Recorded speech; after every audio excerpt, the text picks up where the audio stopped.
경북 북동부에는 내일 새벽까지 시간당 10에서 20mm 안팎의 강한 비가 내리는 곳이 있겠습니다. 서울지방 현재 기온은 19.7도, 습도는 95%입니다. 10시 뉴스를 마칩니다. 전주리였습니다. KBS.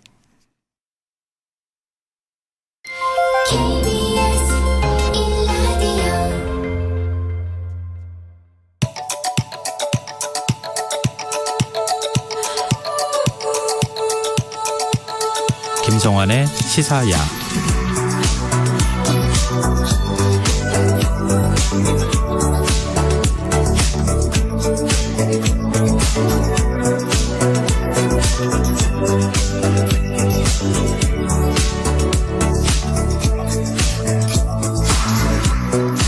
하루의 마무리, 오늘도 함께 하시죠. 시사평론가 김성환입니다.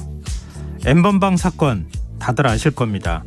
당시 디지털 성착취 범죄의 잔혹성이 세상에 알려지면서 국민적 공분이 일었는데요. 그로부터 3년이 지난 지금까지도 제2의 N번방 사건은 계속 이어지고 있고 수법은 더 악랄해지고 피해자들은 더욱 어려졌다고 하는데요. 실태는 어떤지 더 깊이 있게 들여다보는 인터뷰 시간에 취재기자와 이야기 나눠보겠습니다. 그리고 화요일 코너죠. 빅데이터를 통해 인터넷 이슈를 살펴보는 이슈 이수나 코너도 마련되어 있으니까요. 많은 관심 부탁드립니다.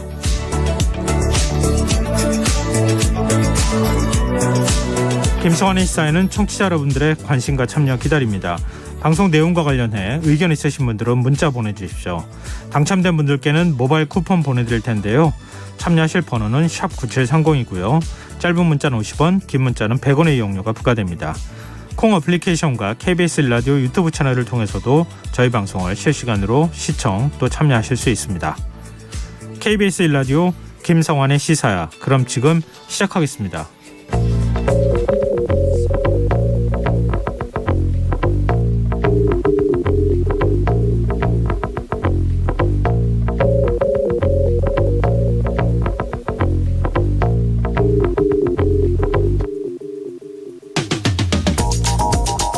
박정희 유신 정권 시절 발령됐던 긴급조치 9호 다들 아실 겁니다. 정부를 비판하는 사람들을 영장도 없이 구속, 체포할 수 있게 한 근거가 됐는데요. 대법원이 오늘 긴급조치 9호로 피해를 본 국민들에게 국가가 손해배상을 해야 한다는 판단을 내놨습니다. 고도의 정치 행위에 대해 민사상 손해배상 책임을 물을 수 없다는 지난 2015년 양승태 대법원이 판단을 한 지 7년 만에 판례를 뒤집은 건데요. 이런 결정 청취자 여러분들은 어떻게 지켜보셨습니까? 이번 판단은 사법부의 과오를 바로잡는다는 차원에서 적지 않은 의미가 있어 보입니다. 하지만 대법원 전원합의체 판결은 소급 적용이 되지 않기 때문에 이미 패소 확정 판정을 받은 피해자들은 국가 배상을 받을 수 없다고 하는데요. 시민사회단체들은 긴급조치 피해자 가운데 60%가량이 국가로부터 배상받을 기회를 잃었을 것으로 추산하고 있습니다. 대법원은 오늘 피해자는 있는데 누구도 책임지지 않는 모순을 바로잡아야 한다며 판례를 바꾸게 된 이유를 설명했는데요. 부디 이번만큼은 지연된 정의는 정의가 아니라는 법원이 비켜갈 수 있도록 국회가 피해자들을 위한 입법에 나서줬으면 하는 바람입니다.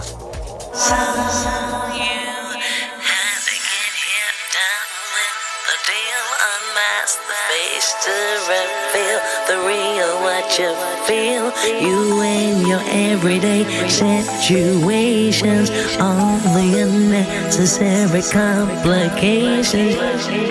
오늘 밤 당신 안에 꿈틀거리는 지식 충전 본능이 깨어납니다. 여러분의 자유탐구 영역 김성환의 시사야.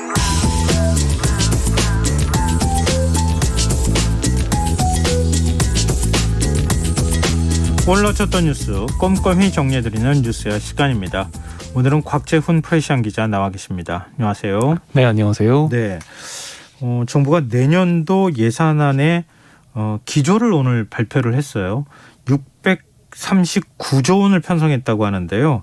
구체적으로 어떤 내용을 어떤 예산을 편성했는지 좀 전해주시죠. 네, 정부는 오늘 국무회의를 열고 2023년도 예산 정부안을 확정했습니다.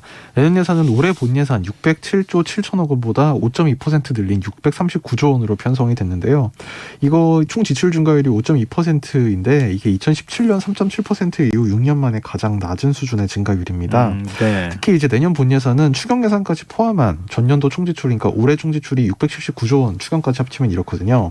679.5조 원인데 이것보다 오히려 감소를 하는 거여서, 그러니까 올해 그 세정 지출보다 이 내년이 더 줄어들게 됐습니다. 이건 2010년 이후 13년 만의 일입니다.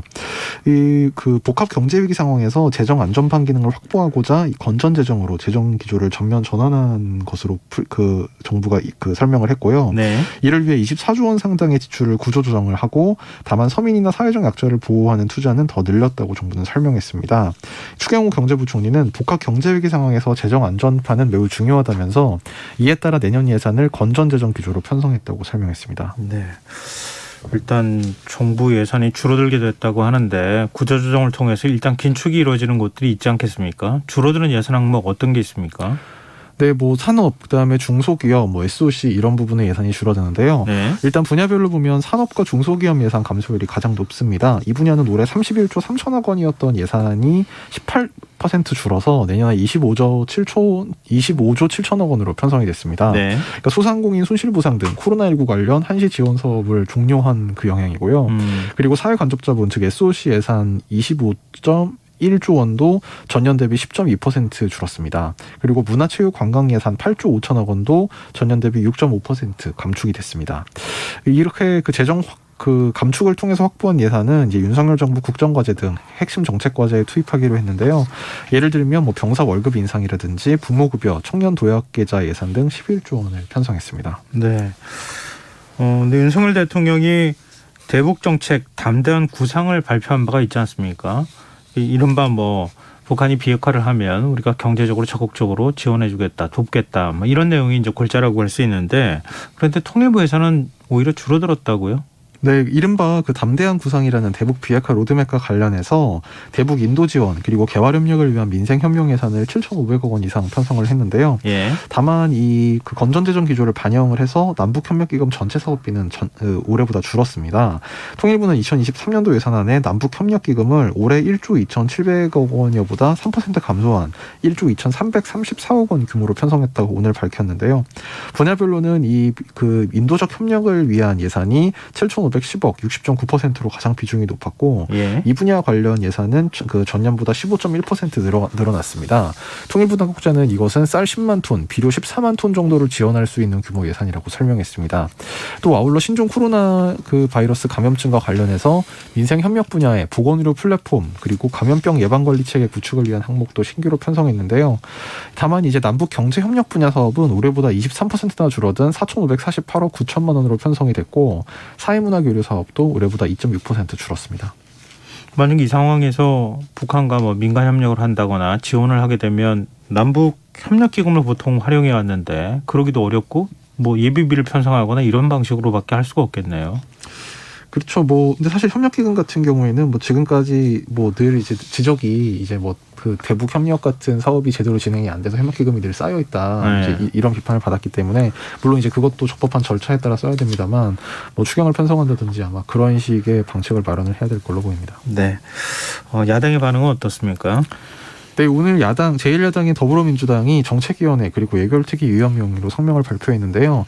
정부 예산에 대해서 과거 경험과 내년의 어려운 경제 상황을 고려하면 긴축재정으로 편성한 내년도 예산안은 경기 회복세를 이어나가지 못하고 발목을 잡을까 우려되는 경제 불안 예산이다 이렇게 비판을 했습니다. 민주당은 경제가 어려운 시기에 중산층 서민과 취약계층 고통이 가중되는 예산이라면서 네. 특히 고용 예산, 경기 대응 예산이 올해보다 줄어들고 고물가에 가계의 보탬이 되는 지역사랑 상품권 사업은 전액 감액돼서 내년 예산안이 국민께 희망이 되기보다 부담이 되는 예산이 될까 심히 우려된다고 지적했습니다. 야당의 비판에 대해서 추경호 부총리가 혹시 입장 내놓은 게 있습니까? 야당의 비판에 대해서 이제 그 이후에 나온 건 아니고요. 네. 그 예산안 내용을 지난 24일에 이제 미리 그 기자들한테 설명을 하면서 사전 브리핑을 했는데 네. 이제 그 과정에서 이 이른바 그 긴축재정 기조에 대해서 비판이 있는데 대해서 이렇게 설명을 했습니다. 재정 안전판이 매우 중요하다. 그리고 지금 허리띠를 졸라매야 한다. 이런 취지의 그 설명이 있었는데요. 이 계속된 확장적 재정 운용으로 재정 수지는 빠르게 악화했고 국가 채무가 1,070조 원에 육박하고 있다. 또 그간 국제 신인도의 강점으로 작용하던 재정 건전성이 최근 위험 요인으로 지적되고 있다. 이렇게 지적을 하면서 미래 세대를 위한 책임 있는 재정 운용을 위해 건전 재정으로의 기조 전환은 필수적이다. 이렇게 강조를 했습니다. 추모 총리는 당시에 이제부터라도 허리띠를 졸라매지 않으면 더욱 큰 위기 앞에 방패막 없이 맞서야 한다고 지적하면서 내년 예산안은 이런 이유로 건전 재정 기조로 편성했다고 설명했습니다. 네. 이 추후 평가들이 더 나올 테니까요. 한번 좀 지켜보도록 하고요. 화제를 좀 바꿔볼까요? 이른바 검수완박 후속 입법을 논의하기 위한 국회 차원의 사개특위가 오늘 첫 회의를 열었어요. 네, 오늘은 첫 회의라서 어떤 본격적인 논의보다는 이제 위원장 간사 선임 정도 그리고 뭐 그 위원장과 간사들의 인사말 정도가 있었는데요. 네. 이른바 그 검수완박 후속 입법을 논의하는 형사사법체계 개혁 특별위원회가 오늘 첫 회의를 열고 더불어민주당 소속 사선 정성호 의원을 위원장으로 그리고 국민의힘 정점식 의원과 민주당 송기현 의원을 각각 간사로 선임했습니다. 이 한동훈 법무부 장관이 시행령 통해서 검찰 수사권 다 복원하겠다 뭐 이렇게 얘기를 하고 있는 상황 아니겠어요? 거기에 대해서 지금 민주당이 강하게 반발하고 있는 상황인데 이런 상황에서 사개특위가 순항할 수 있을까요? 네, 민주당 박범계 의원이 같은 취지의 지적을 오늘 그 전체회의 발언에서 했는데요. 네. 박 의원은 법무부를 중심으로 한 시행령이 지난번 국회에서 통과시킨 형사사법의 골간을 흔들고 있다면서 그 부분에 대한 여야 대치가 첨예한 상황에서 특위가 순항할 수 있을까 하는 고민이 있다고 말했습니다. 이에 대해 국민의힘 조수진 의원은 사개특위는 민주당이 일방 처리한 검수완박 입법에 따른 후속 조치 논의를 위해 구성된 것이라면서 검찰 수사권을 완전히 박탈하겠다는 유례없는 입법 폭거 과정에서 위장탈당, 회기 쪼개기 등 헌법의 적법 절차 원칙도 위반했기에 효력 여부가 논란이라고 반박했습니다. 뭐 이른바 중대범죄수사청이든 뭐든 검찰의 수사권을 가져오게 되면은 그런 다른 기관에서 그것들을 수사를 해야 되지 않겠어요? 그런 기구를 설치하는 문제나 이런 것들 논의해야 될 텐데 논의 진척이 과연 있을 수 있을지 이런 상황에서 지금 참 더디고 험난한 과정이 되지 않을까 싶네요. 국회 상황 조금 더 살펴보죠. 뭐 이제 국회가 다 상임위를 열고 있는 상황인데 보건복지위에서는 백경란 질병관리청장 이해충돌 문제가 지금 논란이 됐어요. 네, 오늘 열린 국회 보건복지위원회에서는 백경란 질병관리청장이 이 바이오 관련 주식을 갖고 있는 것에 대해서 이제 이해충돌 그리고 공직사 윤리의식이 부족하다 야당에서 이런 지적을 했습니다. 이 지난 26일 이 공직자윤리위원회 간보를 통해 공개된 재산공개 그 자료에 따르면 백경란 이 질병관리청장의 경우에 재산 2억 4,800여만 원어치가 이제 상장 주식이었는데 이 가운데 일부 제약주 등 직무 관련성이 있어 보이는 종목이 있는 걸로 알려졌습니다. 이에 대해 민주당 서영석 의원이 인사청문회 대상이었으면 총장 자리에 있지도 못했다. 주식을 처분하는 게 국민 눈높이에 맞다. 이렇게 비판을 했는데요. 백 청장은 이에 대해 제가 갖고 있는 것은 매우 소액이라고 해명을 하면서도 이 소액이니까 처분하면 되지 않느냐는 추가 질의에 그렇게 하겠다고 약속했습니다. 논란이 더 될 것 같은데요. 이거 같은 경우에는. 그 백경란 청장이 감사원의 백신 수급 관리 감사에 대한 소신을 밝혔다고요? 네, 좀 이례적인 게 지금 말하자면 감사원에서 지난 정부, 그러니까 문재인 정부에서 어떤 백신 수급 관리를 제대로 했는지를 좀 들여다보겠다. 이게 전 정부를 겨냥한 네. 조처로 받아들여지고 있는데요. 이에 대해서 야당에서 이것이 좀 그 감사가 방역 업무에 오히려 방해가 되지 않겠느냐 이런 취지의 지적을 했는데 여기에 대해서 공감한다. 이 백경란 총장이 이렇게 답변을 해서 눈길을 끌었습니다. 민주당 신현영 의원이 그 감염병 최전선에서 싸우느라 공무원들이 많이 힘든데 감사 때문에 행정력이 낭비되고 소극 행정, 무사 안일주의를 유도하게 될 것 같다 이렇게 비판을 하면서 네. 공무원 사기를 떨어뜨리고 표적 감사하는 윤석열식 대응이다 이렇게 비판을 했는데요. 백경란 총장은 이에 대해 지금 말씀하신 내용은 사실 저희로서도 공감하고 있는 부분이라며 메르스 때 상황도 제가 잘 알고 있다고 답했습니다. 그러면서 감사원에서 유행 상황에 따라 감사 일정이나 방법을 바꿀 수 있다는 내용을 봤는데 협의가 가능한 부분이 있다면 협의하겠다고 말했습니다. 네. 국회 운영위에서는 윤석열 대통령 부부 재산 내역을 둘러싼 공방이 벌어졌어요. 예, 오늘 이제 운영위 회의에서라기보다 이 회의가 그 회의가 끝나고 이제 윤재순 대통령실 총무비서관이 그 운영위원회 회의가 끝난 후에 그 민주당 전재수 의원이 이제 회의 중간에 질의한 내용을 답변한 내용이 좀 논란이 됐는데요. 네.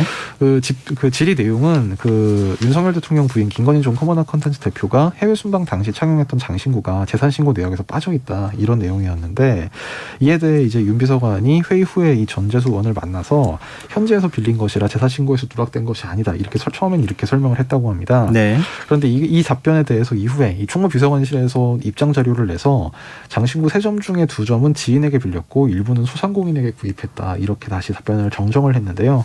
이와 관련해 전용기 의원은 대통령실 해명이 더 문제라면서 지인에게 빌렸다면 그게 무상인지 계약서는 있었는지 등을 추가로 확인해야 한다고 지적했습니다. 지금 대통령실에서는 그럼 전재수 의원이 거짓말을 했다는 얘기를 하는 것 같던데요. 전용기 의원이요? 전용기 의원이. 예. 그러니까 그 대통령실에서 전용기 의원이 뭐 그 사실이 아닌 얘기를 했다는 부분은 이제 현지에서 빌렸다는 얘기를 이제 윤재순 비서관이 본인 회의 후에 했다. 이제 이것을 기자들에게 보도자료로 알렸는데 이 윤 비서관이 그런 취지의 얘기는 한 적이 없다. 그래서 이제 이것에 대해서 정정 발언을 일부는 지인에게 빌렸고 일부는 구입했다. 이렇게 정정을 했다는 겁니다. 근데 장신 뭐 목걸이나 뭐 이런 게 수천만 원짜리라고 그렇게 얘기를 하던데 그걸 지인한테 빌려서 순방 때 착용하고 가는 게 과연 맞는 거냐 이런 논란도 지금 뒤따르고 있는 부분 논란도 뒤따르고 있더라고요 보니까 이게 지금 대통령 영부인이 어느 정도 뭐 장신구를 하거나 의상을 입어야 될지 이런 부분까지도 같이 얘기가 되고 있지 않나 이런 생각이 드네요. 그리고 야당은 대통령 취임식 초청자 명단을 공개하라고 지금 요구하고 있는 상황인데 행정안전부가 초청자 명단을 파기했다고 했다가 뭐 다시 번복했다 이런 의혹이 지금 제기가 된 상황 아니겠습니까? 이건 어떻게 정리되는 거예요? 그러니까 그 논란이 어제 이상민 행안부 장관이 그 행안위에서 했던 답변이 이제 과거에 정부가 밝혔던 입장이랑 그 상충돼서 그런 건데요. 예. 그 이관섭 대통령실 정책기획수석이 오늘 운영위에서 해명한 바에 따르면 공문으로 주고받은 부분은 남아있는 게 사실이고 개인정보가 들어있는 이메일은 파기한 것이다 이렇게 정리를 했습니다. 이관섭 수석은 오늘 운영위 회의에 출석해야 한 증언에서 전체 4만 5천여 명의 취임식 초청자 명단 유무를 둘러싼 혼란에 대해서 상황이 복잡하긴 하지만 이 행정안전부가 각계 참석 대상자 명단을 공문으로 요청한 부분은 그대로 남아있고 그 공문에 대해 각계에서 다양한 형태로 회신을 한 걸로 아는데 회신을 이메일로 한 부분이 많은데 이메일로 답변을 준 참석자 몇만 명에 대해서는 개인정보가 있기 때문에 수각한 것으로 이해하고 있다. 이렇게 답변을 했습니다. 네. 앞서 이상민 행안장관은 어제 이제 행정안전부가 취임식 초청자 명단을 파기했다고 했다가 다시 일부 보관 중이다. 이제 이렇게 설명을 하면서 말바꾸기다. 이런 비판이 나온 데 대해서 공문으로 받은 건 남아있고 인터넷 이메일로 온 것은 개인정보라 취임식 직후 파기했다면서 처음부터 오해가 없도록 잘 설명했어야 하는 부분인데 송구스럽게 생각한다. 이렇게 해명을 했습니다. 네. 외통위와 산자에서는 미국 인플레이션 감축 법안에 대한 우려를 담은 결의안을 채택했다고요? 네, 그러니까 인플레이션 감축법의 내용 중에 좀 문제가 된 것이 그 이른바 미국에서 전기 자동차를 사면 이제 보조금을 주는데 네. 한국의 이제 그 한국산 전기차에 대해서 한마디로 이 보조금을 안 준다 이제 이런 내용입니다. 그러면 이제 한국에서 생산한 전기차를 미국의 시장에 수출할 때 경쟁력이 굉장히 약화될 것이기 때문에 그렇죠. 네. 지금 한국에서 많은 우려가 나오고 있는데요.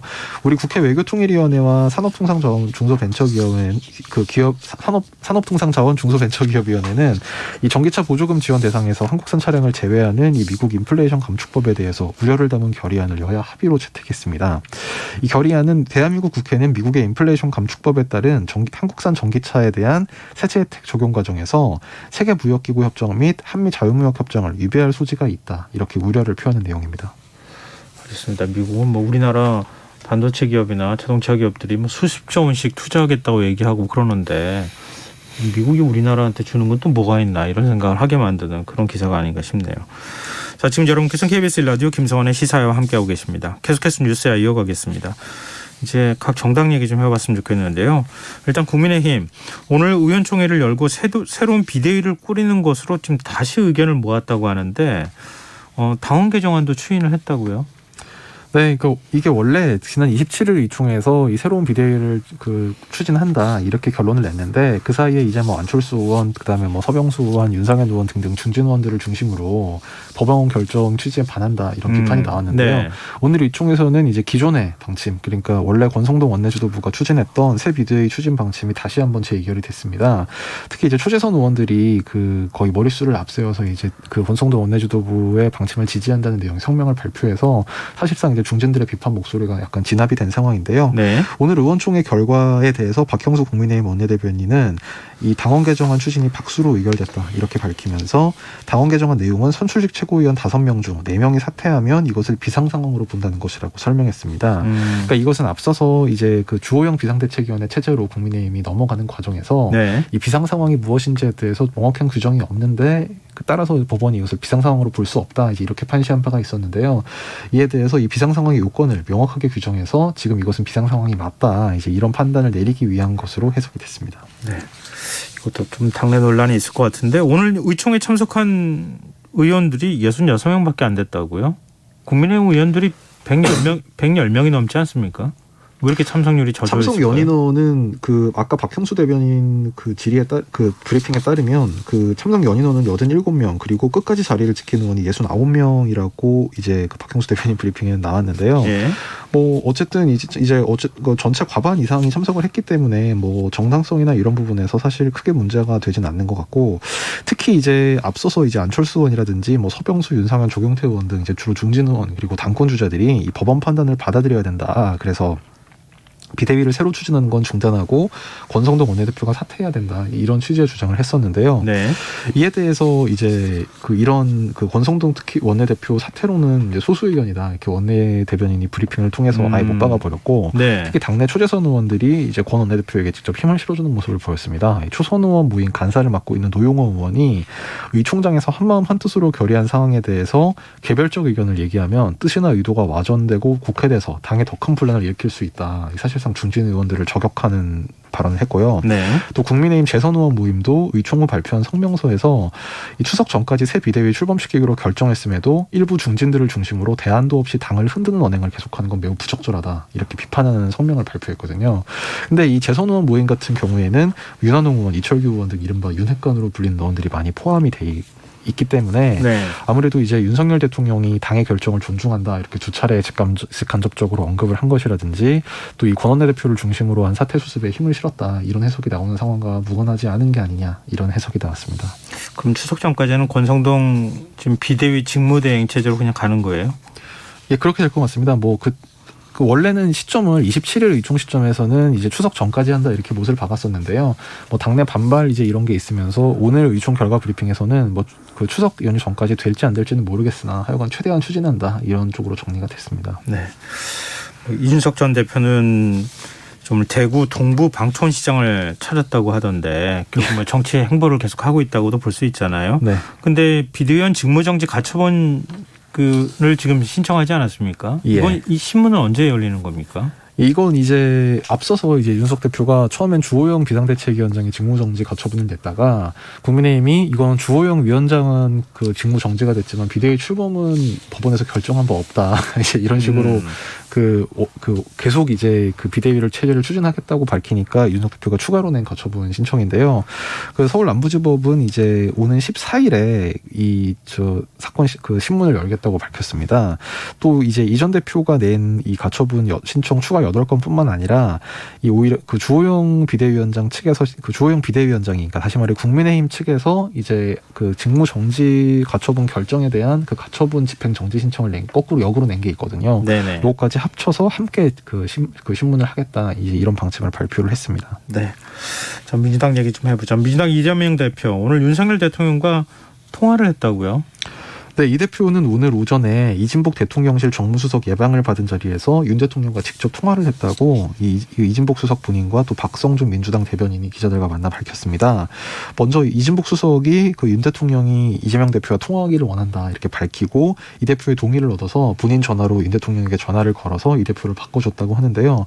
통화는 약 3, 4분간 이뤄졌는데 이 통화 내용과 관련해서는 아무래도 이 영수회담 추진 관련 내용이 가장 눈길을 끌었습니다. 네. 이진복 수석은 전화하면서 빠른 시간 내에 만날 것을 만들어보자고 했고 당장 날짜는 안 정했다 이렇게 전했고 그 박성준 대변인은 이 대표가 가능한 빨리 형식과 절차 관계없이 만나면 좋겠다 최대한 만나자고 했다 이렇게 전했는데요. 이와 관련해 이 대통령실 김은혜 홍보수석은 서면 브리핑을 통해서 윤 대통령이 이와 관련해 한 정확한 말은 당이 안정되면 가까운 시일 내에 여야 당대표들과 좋은 자리를 만들어 모시겠다는 것이었다고 소개했습니다. 윤 대통령은 이 외에도 당선을 축하드린다 당대표직을 수행하는 데 있어 도울 일이 있으면 돕겠다 이렇게 얘기하고 또 경제가 어려운데 민생입법에 초당적 협력을 부탁드린다 이런 덕담을 했다고 하고요. 또 어제 이재명 신임 대표가 이 양산 그 평산마을을 방문한 걸 언급하면서 문재인 전 대통령 내분 안부가 괜찮으신지 묻고 싶다 이렇게 안부도 물었다고 전했습니다. 이재명 대표는 이에 대해서 집회 문제를 해결해줘서 고맙다. 어제 가보니 평산마을이 조용해져서 훨씬 좋았다 이렇게 사의를 표하고 또 협력할 것은 찾고 서로 다른 입장은 조율하자 이렇게 화답했다고 박성준 대변인이 밝혔습니다. 네. 김은혜 홍보수석이 얘기한 걸 보니까 당이 안정되면 가까운 시일 내에 여야 당대표님들과 넘어야 될 산이 너무 많은데요. 빨리 이루어지긴 쉽지 않아 보이네요. 원래 민주당은 이제 1대1로 만나기를 원했고요. 그 당연히 통일과 여당은 여당 대표도 껴야 된다 이런 입장이었습니다. 네. 오늘 뉴스 여기까지 하겠습니다. 지금까지 곽재훈 프레시안 기자였습니다. 고맙습니다. 감사합니다.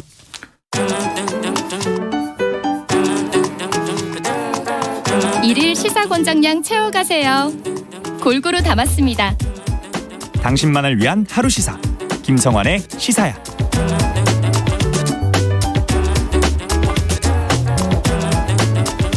이른바 N번방 사건이 우리 사회를 뒤흔든 지 3년이 지났습니다. 하지만 N번방과 유사한 사건이 지금 이 시간에도 일어나고 있고 또 수법도 더 악랄해졌다고 하는데요. 이 사건 직접 취재한 황다혜 KBS 사회부 기자 스튜디오에 나와 계십니다. 안녕하세요. 안녕하세요. 네. 어제 보도가 나간 기사 보고 많은 분들이 아마 놀라셨을 것 같아요. 제2의 N번방 사건이라고 지금 표현을 하고 있던데요. 제보를 언제쯤 어떻게 받으셨어요? 일단 저희 KBS에 제보가 네. 온 건 5월쯤이었고요. 네. 일단 저희 제보창으로 왔는데 저희한테만 제보를 하신 게 아니라 다른 언론사에도 많이 제보를 하신 정황이 좀 보였어요. 왜냐하면 네네. 이제 어떤 대화방으로 저희를 초대를 하셨는데 저희 말고도 이제 많은 기자분들이 왔다 간 흔적이 좀 있었거든요. 그래서 그때 이제 처음으로 접촉을 하게 됐고 처음에 그 방에서 공유해 주신 자료가 굉장히 파악이 어려웠어요. 이게 뭘 얘기하는 건지가 좀 파악이 어려워서 계속해서 저희는 그 제보자분이랑 대화를 이어나갔고 그러면서 이제 점점 파악을 하게 된 거죠. 근데 그것도 이제 한계가 있었는데 네. 그렇게 해서 파악을 해 나가다가 굉장히 좀 안개 속 같은 이야기였거든요. 그런데 이제 그걸 파악을 해 나가다가 그 지금 얼룩소에서 활동하는 원은지 에디터님 만나면서 이분이 이제 과거에 추적단 불꽃에서 단으로 활동하셨던 분이거든요. 그분 만나면서 이제 좀 이거는 좀 그려진다 그림이 이런 게 좀 파악이 됐죠. 네. 뭐 제보자 신상을 밝힐 수는 없겠지만 제보자가 직접 제보한 거는 맞았습니까? 이게 피해자분이 아니라 제보자라고 그러니까 그런 대화방을 만드신 분이에요. 그 범죄자 L을 잡아달라 이런 대화방에 과거 이제 L의 과거 행적 같은 걸 이제 모아 오신 분이었는데 네. 이제 말씀은 이제 굉장히 정의롭게 하시죠. 이래서 뭐 추적해 왔고 이번에 IP를 확보했고 이렇게 네. 하셨는데 저희는 이제 그분이 나쁘게 말하면 그 성착취물을 함께 공유하거나 했던 가담자일 수도 있다라고 이제 일단 의심은 할 수 있는 거니까요. 의심은 하고 있는데 그래도 어쨌든 그 제보를 하실 때만큼은 굉장히 정의로운 마음을 갖고 계셨다 이런 생각을 하고 있고요. 일단 저희는 이분한테 이제 제보를 받은 건데 그 원 에디터님께서는 피해자분을 직접 접촉을 하셨기 때문에 그 피해자 입장에서 이제 그 가해자의 수법을 또 볼 수 있잖아요. 그러면서 더 이제 좀 그림이 좀 그려지기 시작한 거죠. 피해자가 일단 제일 중요하니까요. 근데 일단 사진과 영상들이 있었다고 하던데 지금 그것도 제보자가 제공을 한 겁니까? 아니면 피해자 쪽을 통해 가지고 같이 확보를 한 겁니까? 근데 일단 둘 다 되긴 했는데 네. 그 처음에는 이제 제보자를 통해서 이제 얻게 된 건데 네. 그걸 보고 저도 이게 이 사람이 제보하는 게 진짜구나라는 걸 어떻게 보면 믿게 된 거죠. 좀 누가 봐도 이건 범죄다라는 확신이 들었으니까. 네, N번방 사건 터졌을 때만 해도 뭐 믿기 어렵다 이런 분들이 굉장히 많았잖아요. 근데 아직도 이 유사한 사건이 계속 벌어지고 있다고 하는 것도 또한 믿기 어려워하시는 분들이 적지 않을 것 같은데 일단 사실 확인을 해나가는 과정이 어땠는지도 좀 말씀해 주세요. 아까 조금씩 말씀을 드렸는데 이제 제보자한테 이제 연락을 하면서 그분이 처음에 보내주셨던 자료를 좀 풀어서 설명을 해주시더라고요. 네. 이런 발언을 한 거다. 그리고 저도 그 모아놓은 방이 텔레그램에서 어떤 기능을 써서 모아놓은 방이어서 그 텔레그램 자체를 이해하는데 조금 시간이 걸렸었고 그리고 무엇보다도 이제 그 원 에디터가 저희한테 있었던 그 제보가 왔던 시간이 이제 5월 이후잖아요. 네. 5월 말 6월 초인데 그 전부터 이제 원 에디터님께서는 그 텔레그램 생태계를 지켜봐 오셨고 체증을 좀 해오셨기 때문에 그 어떤 빈 공간이 채워지면서 좀 이제 그림이 좀 그려졌죠. 그러면서 이랬구나. 성착취물이 공유되는 방이 있잖아요. 네네. 보통 이제 그런 방에서 그러니까 착취물이 공유가 되고 또 뭐 다른 방으로 퍼나르기도 하고 이제 네. 그러는 건데 대화방에 직접 들어가는 보셨어요?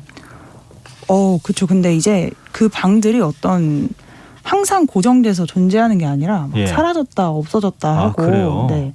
그리고 좀 뭐 이른바 상위방이라는 게 있는데 뭐 밑에 좀 이른바 좀 공개된 방에서 그 링크를 구하기도 쉽지는 않은데 공개된 방에 들어가서 어느 정도 활동을 하면 위에 올라가면 좀 수위가 높은 거를 공유하는 걸로 보여요. 근데 예. 이제 그런 정황을 저희는 확인을 할 수 있었던 거고 이제 일부는 들어가 있다고 봐야죠.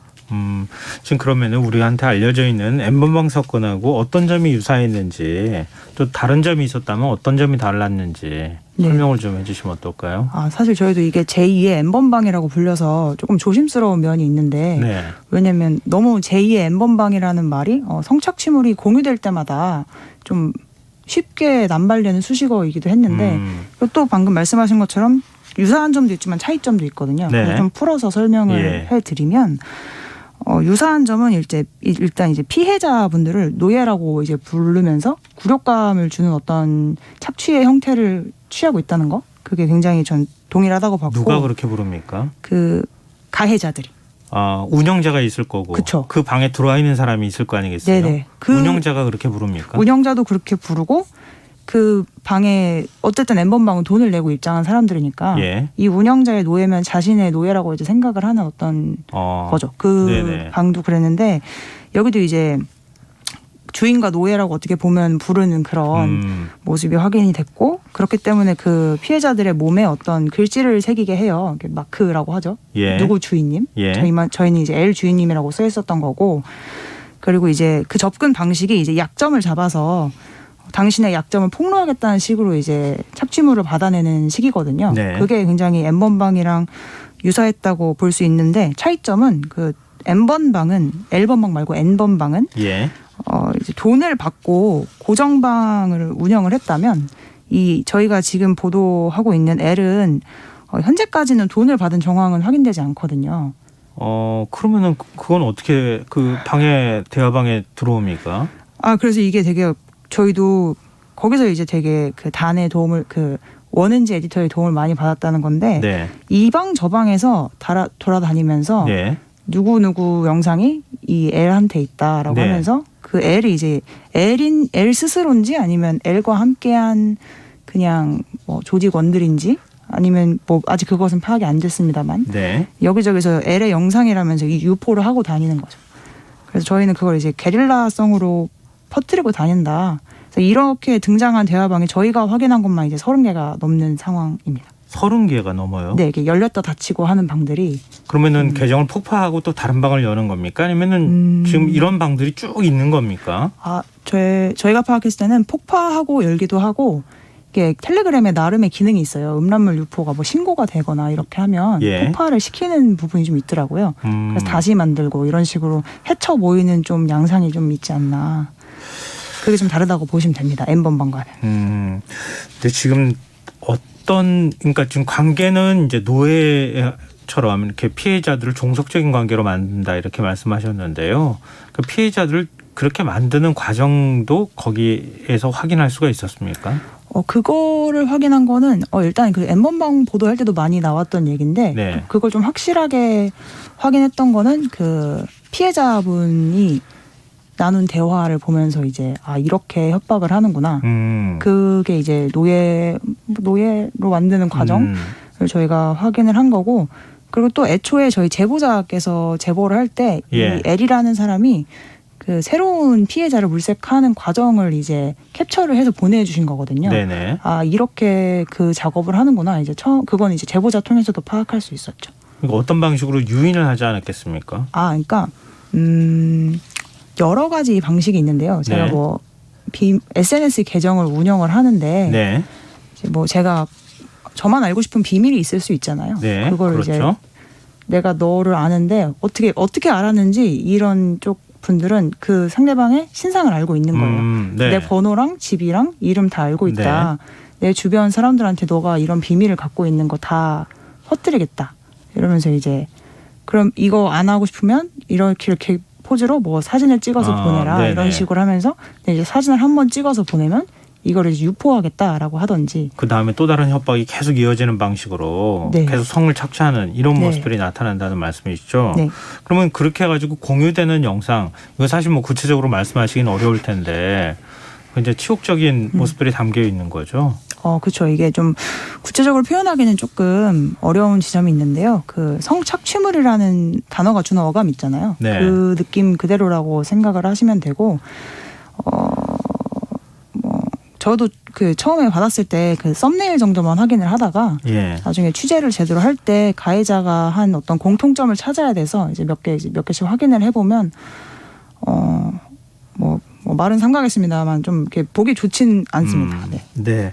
근데 피해자들은 혹시 접촉을 하셨습니까? 피해자들은 지금 어떻게 호소하고 있습니까? 일단은 아직도 이제 그 트라우마에서 벗어나기 쉽지는 않은 상태인데 네. 일단은 꼭 잡아달라. 네. 검거가 진짜 최우선이라고 말씀을 하고 계시고 이 피해 과정에서 약간 꼭 저희가 접촉한 피해자 말고도 예. 대화방에서 이제 다른 가담자들이 하는 나쁜 말들을 들어보면 저 피해자가 뭔가 단서를 줬으니까 이렇게 당한 거다. 그러니까 내가 네네. 행실을 잘못했으니까 네. 이런 어떤 가스라이팅을 하는데 예. 거기서 이제 좀 자유로워지는 모습을 보이는 피해자도 있었고 해서 좀 거기서 뭐 여러 가지 트라우마에 시달리고 계신다는 점, 근데 또 어떻게 보면은 네. 뭐 여성단체의 도움이나 해서 예. 이제 되게 잘 극복하고 계시는 모습도 보인다는 점으로 해서 그래도 뭐 입체적으로 계신다. 막 너무 네네. 막 그러니까 피해만 호소하고 있다기보다는 물론 그거는 벗어날 수 없는 피해지만 네. 그래도 나름 극복하고 계신다고도 느꼈습니다. 일단 네. 여성단체에서 도움을 주고 있는 거고요. 그렇죠. 어떻게 보면. 예. 지금 경찰이 수사에 착수했습니까? 네, 수사하고 있고요. 일단 텔레그램이 수사에 철저하게 비협조적이기 때문에 네. 어려움은 있겠지만 경찰만의 저는 그 노하우가 있다고 생각을 하고 예, 물론 굉장히 그렇겠죠. 수사가 깊이 진행되고 있는 것으로 알고 있고 꼭 잡을 것이라고 좀 그동안에 이제 있습니다. 취재하면서 확보했던 자료라든가 이런 것도 경찰에 제공을 하셨어요? 그렇죠. 이거 처음 받았을 때 취재에 들어가기 전에 이거는 신고를 안 하면 안 될 것 같은 생각이 들더라고요. 네. 이게 아동 청소년 성착취물은 가지고 있기만 해도 본 것만으로도 이제 처벌할 수 있죠. 저도 처벌을 받을 수 있고 예. 그리고 이런 범죄 상황을 봤는데 신고를 안 하는 것도 조금 그래서 이제 저희 내부 회의를 거쳐서 먼저 신고를 했고 그렇죠. 그랬죠. 예. 그러니까 KBS가 취재하면서 확보했던 자료 그리고 네, 다 여성단체가 보냈습니다. 확보했던 자료 네. 이런 것들하고 같이 뭐 일종의 이제 공조를 하고 있다 또 이렇게 또 표현할 수도 있을 것 같은데요. 근데 네, 그렇죠. 앞으로 그러면 취재 계획이 또 있습니까? 일단 이게 한 보도가 되고 나름의 화제가 되면서 제보가 많이 들어오고 있는데 추가로요. 네, 그래서 좀 더 사건이 구체화되는 좀 느낌이 있고 이 제보랑 그 시청자분들이랑 함께 좀 더 많이 알아가고 이 상황을 좀 더 파악을 해서 빨리 잡고 싶다는 열정으로 네, 계속 할 각오입니다. 그래서 많은 관심 부탁드립니다. 네. 지금 굉장히 심각한 사안이기도 하고 경찰도 아마 관련 사안에 대해서 수사를 계속 진행해 오지 않았을까 싶은데요. 네. KBS도 계속 취재하면서 확인된 내용이 있으면은 이번 기회에 좀 유사한 사건이 발생하지 않도록 좀 확실하게 보도를 좀 많이 해주셨으면 좋겠습니다. 네, 오늘 말씀 여기까지 듣겠습니다. 고맙습니다. 네, 감사합니다. 네, 지금까지 황다의 KBS 사회부 기자였습니다.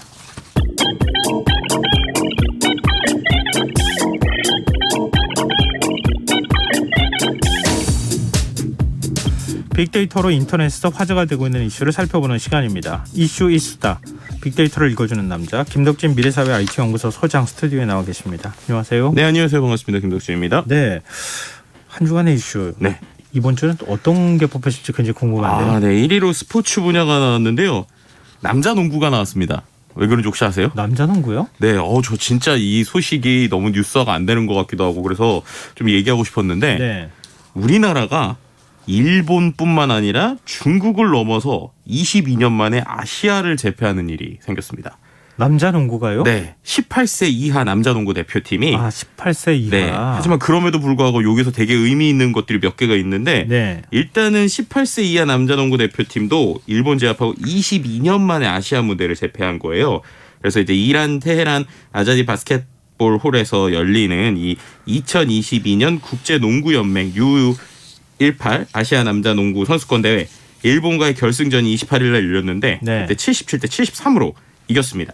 그리고 준결승에서는 또 이제 중국을 넘어섰는데요. 야. 결승에서 처음 한일전 치렀고 일본마저 격파하면서 지난 2000년 말레이시아 대회 이후 22년 만에 정상에 올랐다는 겁니다. 그래서 우리나라가 지금까지 이 경기에서 통산 4번째 우승이라고 그래요. 그러니까 84년, 95년, 2000년 그리고 22년 동안 우승을 못하다가 이번에 처음으로 22년 만에 쾌거를 달성했습니다. 옛날에 저 학창 시절에 네. 청소년 축구 대표팀이 4강에 올라간 건가. 뭔가를 막 학교에서 수업도 안 하고 그냥 중계받던 게 기억이 나는데 네. 정말 그렇게 봐도 될 만한 그럼요. 그런 경기인데요. 네, 그리고 이제 더 중요한 게 뭐냐면 우리나라가 그러면 어떤 걸로 이겼는가에 대한 이야기를 좀 하고 싶었어요. 네. 이른바 기사에 이런 것들에 18세 대도들이 대박을 냈다. 대도라는 표현이 나옵니다. 그래도 이게 무슨 뜻이에요? 훔친다는 건데요. 네. 뭐냐면 경기당 스틸. 그러니까는 상대방의 경기의 공을 가로채는. 예. 가로채는 스틸이 평균 19개였다고 그래요. 경기당. 한 경기에 상대방의 공을 뺏는 게 19번이나 됐었고 예. 아이러니하게 우리가 보통 이제 농구는 키 얘기를 많이 하잖아요. 그렇죠. 근데 이제 예를 들면은 이제 리바운드나 블록슛. 그러니까 리바운드는 한 경기에 3.4개밖에 안 되고 예. 공을 이렇게 잡는 것도 예. 블록슛은 1.8개밖에 안 된다고 합니다. 그러면 뭘로 이겼죠? 그러니까요. 그러니까 이게 슛 대단한 성공률? 거예요. 뭐냐면 스틸이 19개, 예. 어시스트 22.6개, 그리고 예. 실책이 최소라고 해요. 그러니까 네. 이제 완전히 농구 우리가 알고 있는 최근의 농구의 어떤 상식을 바꾼 거라고 보시면 될 것 같은데 네. 뭔가 키로 승부했던 게 우리나라가 아니라 오히려 우리나라는 키보다는 수비 그다음에 그 안에서의 빠른 손과 발로의 그 지역 방어 그다음에 그 안에서의 스틸 이런 것들을 통해서 어떻게 보면은 지금까지 안 했었던 일종의 반신반의 전술이 오히려 제대로 먹혔다라고 보시면 될 것 같고요. 예. 근데 그럴 수밖에 없었던 이유가 최근에는 뭐 고등학교 U18 경기에서도 2m 넘는 어떤 선수들이 전 세계적으로 많은데 예. 우리나라는 키 큰 선수가 딱 유민수 선수 한 명뿐이었고 그 친구도 2m 1이었다고 그래요. 그러니까 예. 나머지는 이제 2m 미만 선수들인데 그러니까 전통 센터의 키도 아니란 말이에요. 근데 그런 상황에서도 대회까지 주어진 연습 기간이 2주밖에 없었는데 경쟁 상대인 일본이나 중국은 1년에 4번 정도 소집해서 호흡을 맞춘다고 합니다. 근데 이런 상황임에도 말씀드렸던 오히려 골밑 열세를 이른바 조직력 그리고 그 안에서의 스틸 이런 걸로 극복하는 놀라운 어떠한 결과물을 만들어냈다라는 이야기를 꼭 드리고 싶었습니다. 청취자 강흥천님께서요. 스틸 19개 가각 가능한가요? 이렇게 물어보셨는데 그러니까요.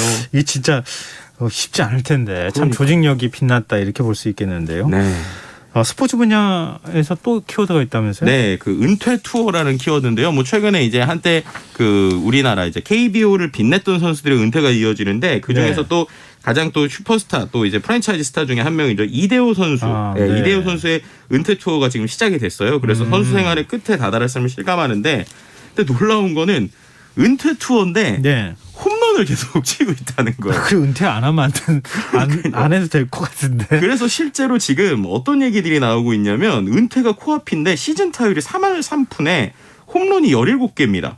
그러니까는 오히려 마지막 시즌이고 40살인데 맹타를 유들면서 화제에 중립했으니까 오히려 그 이대호 씨의 이제 두 자녀들이 아빠가 야구를 더 했으면 좋겠다 이런 얘기까지 하고 있다고 해요. 원래 약간 슬럼프처럼 네. 좀 좋지 않았었거든요. 네, 맞아요. 근데 지금 더 좋은 걸 이거 어떻게 하면 좋습니까? 그러니까요. 그래서 이제 이대호 씨가 얘기하는 게 아이들이 만약에 작년에 얘기했으면 내가 은퇴를 안 했을 수도 있는데 번복하진 않겠다라고 하면서 오히려 마지막 시즌에 우주의 기운이 자기에게 다 오는 느낌이라고 하는데요.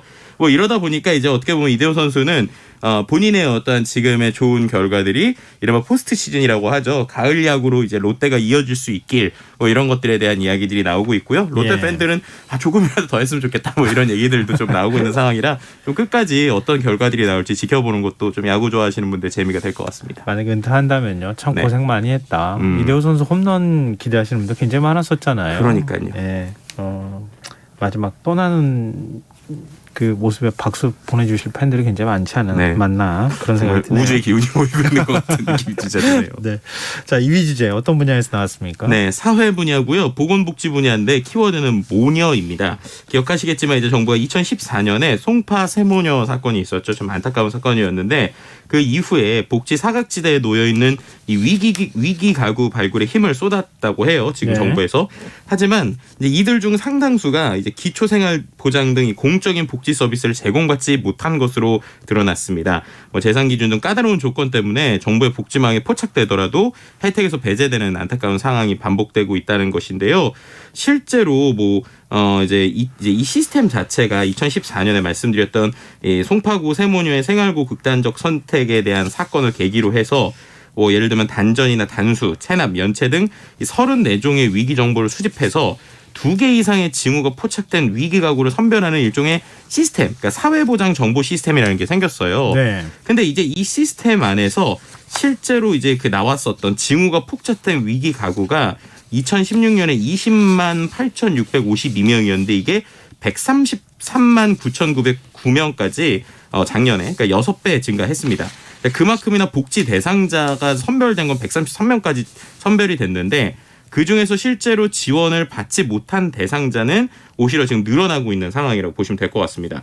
그렇게 되니까 실제로 이렇게 어떻게 보면은 어떤 그때 이제 이야기 됐었던 기준을 가지고 계속 복지를 위한 사람들을 선별을 하는데 그럼 이 사람들을 왜 도와줄 수 없느냐. 그러니까 이러한 어떻게 보면은 행정 이런 것들이 좀 전후가 좀 맞지 않는 거 아니냐. 이런 얘기들이 좀 나오고 있는 상황이라고 보시면 될 것 같고요. 네. 그래서 이제 복지 시스템 자체에 대한 좀 고민이 필요하다 이런 얘기들이 좀 나오고 있는 상황입니다.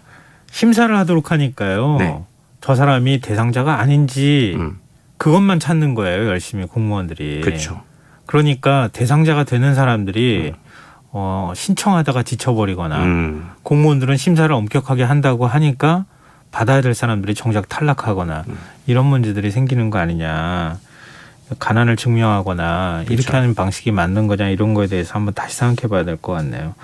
자, 3위 주제 어떤 겁니까? 네, 3위 주제는요. 정치 분야 키워드고요. 이 연찬회라고 하는 키워드가 먼저 나왔는데요. 이제 그 지난 25일이죠. 국민의힘 연찬회 이후에 그 권 원내대표가 술자리에 참석한 영상 이후에 논란이 되고 있었고 그 외에 이후로 이제 당내에서도 대통령 지지율 뚝뚝 떨어지는 이유들이 이런 것들이다. 이런 식의 비판. 또 그 다음에 일종의 권성동 원내대표 조속한 자진 사퇴를 촉구하는 이제 의원들의 목소리까지 있는 상황이라고 보시면 될 것 같습니다. 이제 전체적인 국민의힘에 대한 전반적인 사람들의 의견들이 좀 모이고 있는 키워드라고 볼 수 있을 것 같고요. 또 다른 키워드가 이제 당대표라는 키워드가 나왔는데 민주당에서 이제 지난 28일이죠. 서울올림픽 체조경기장에서 개최된 이제 전국 대의원 대회 당대표 경선에서 이재명 의원이 이제 신임 당대표로 선출이 됐고요. 이후 이제 29일 첫 최고위원회에서 윤석열 대통령 김건희 여사를 향한 비판에 나서면서 과연 이제 여당과 야당 이 두 거대 당이 과연 어떤 흐름으로 갈 것인가에 대한 관심들이 좀 집중되고 있는 상황이다. 이렇게 얘기할 수 있을 것 같습니다. 이재명 대표와 관련해서는 나중에 숫자를 한번 모아봤으면 좋겠어요. 대선에서 0.73%로 지고 그렇죠. 이번에 당대표는 77.77%로 이기고 그렇죠. 하여튼 나중에 숫자가 네. 굉장히 특이한 숫자들이 많이 나올 것 같아서 나중에 저희가 또 제가 또 한번 모아보겠습니다. 언젠가 빅데이터 코너 또 정치 관련할 때 한번 모아보도록 하겠습니다. 네. 자, 4위 주제는 어떤 겁니까? 4위 주제는 산업 분야고요. 이제 2개의 키워드인데 첫 번째 키워드는 수주라는 키워드입니다.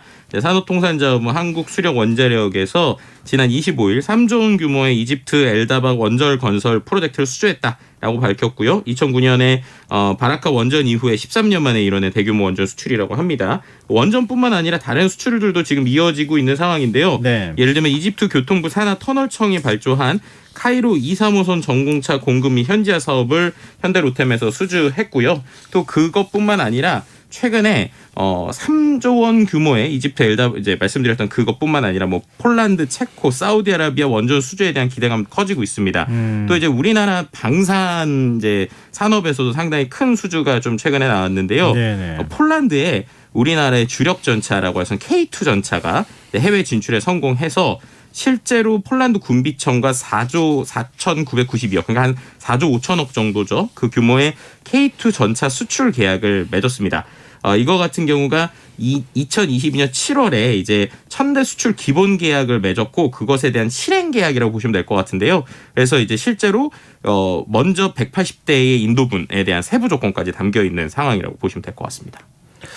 우리나라 방산 기업들 주가가 막 쫙쫙 위쪽으로 올라가고 있더라고요. 네, 확실히 우리나라가 뭐 그래서 왜 그러느냐에 대한 이야기들 나오는데 예를 들면은 우리나라의 어떤 친절성이나 좀 꾸준히 유지하는 것들 그리고 이제 어떤 그 사막에서 우리가 했었던 이런 레퍼런스들이 도움을 주는 것이 아니냐 이런 얘기들도 나오고 있는 상황입니다. 네.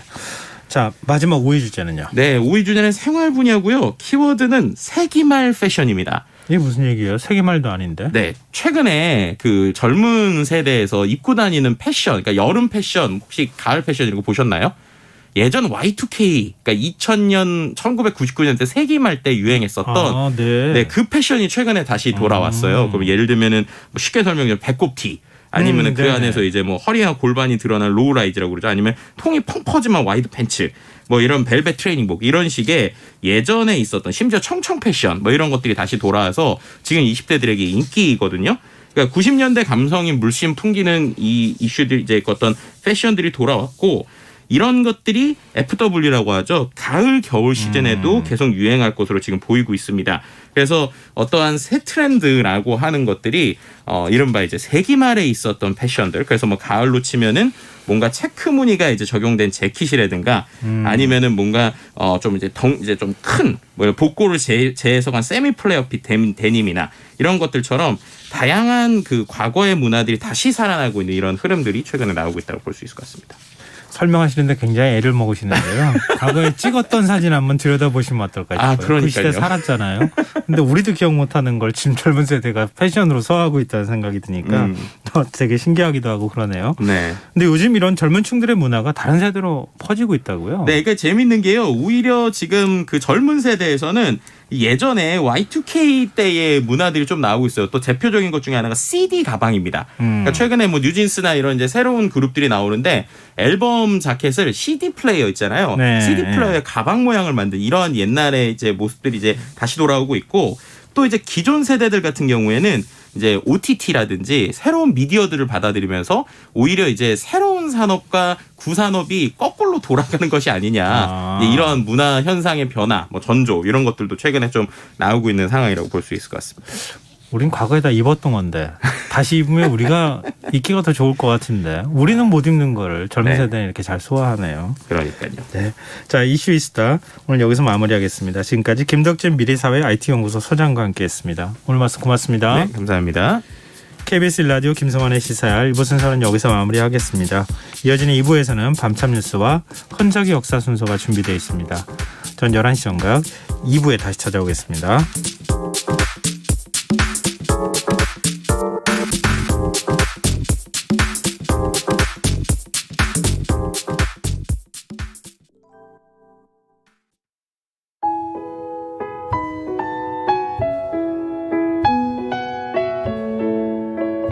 경제적인 어려움에 처한 위기 가정들이 늘고 있습니다.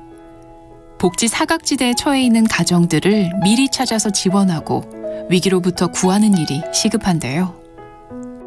KBS 강태원 복지재단은 전국의 복지관과 연대해 복지 사각지대에 있는 위기 가정들을 찾아서 지원하는 운동을 시작합니다. 생활고로 인해 소중한 생명과 가정이 파탄나는 비극이 다시는 일어나지 않도록 이 일에 함께해 주십시오. 지역 복지 전문가로서 누구보다 위기 가정을 잘 찾아낼 수 있는 복지관과 관계자 여러분들의 많은 참여를 기다리고 있습니다. 지금 바로 KBS 강태원 복지재단 홈페이지에서 신청해 주세요. KBS 강태원 복지재단.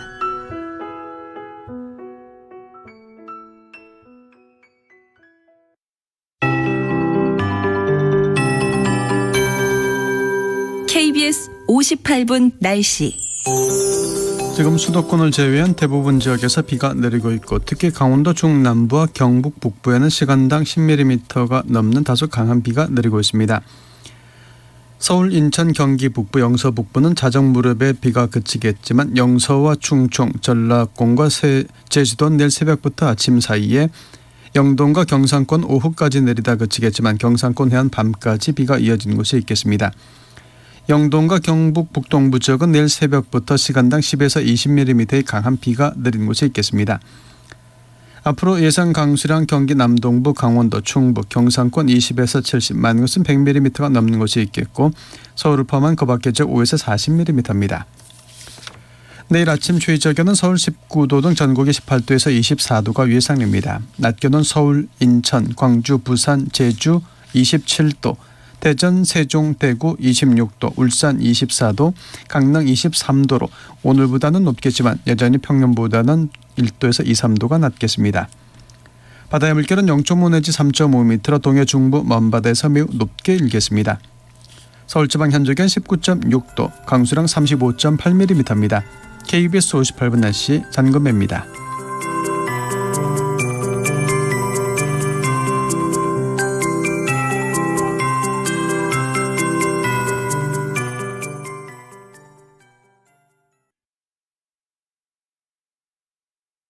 정성을 다하는 국민의 방송 KBS가 11시를 알려드립니다.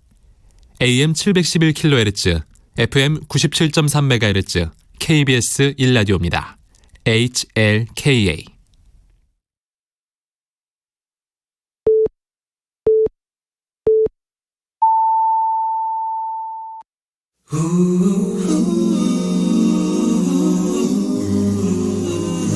이 밤 그냥 보내긴 아쉬우니까요. 당신의 하루의 끝까지 야무지게 채워드립니다. 당신의 지식 충전소 김성환의 시사야.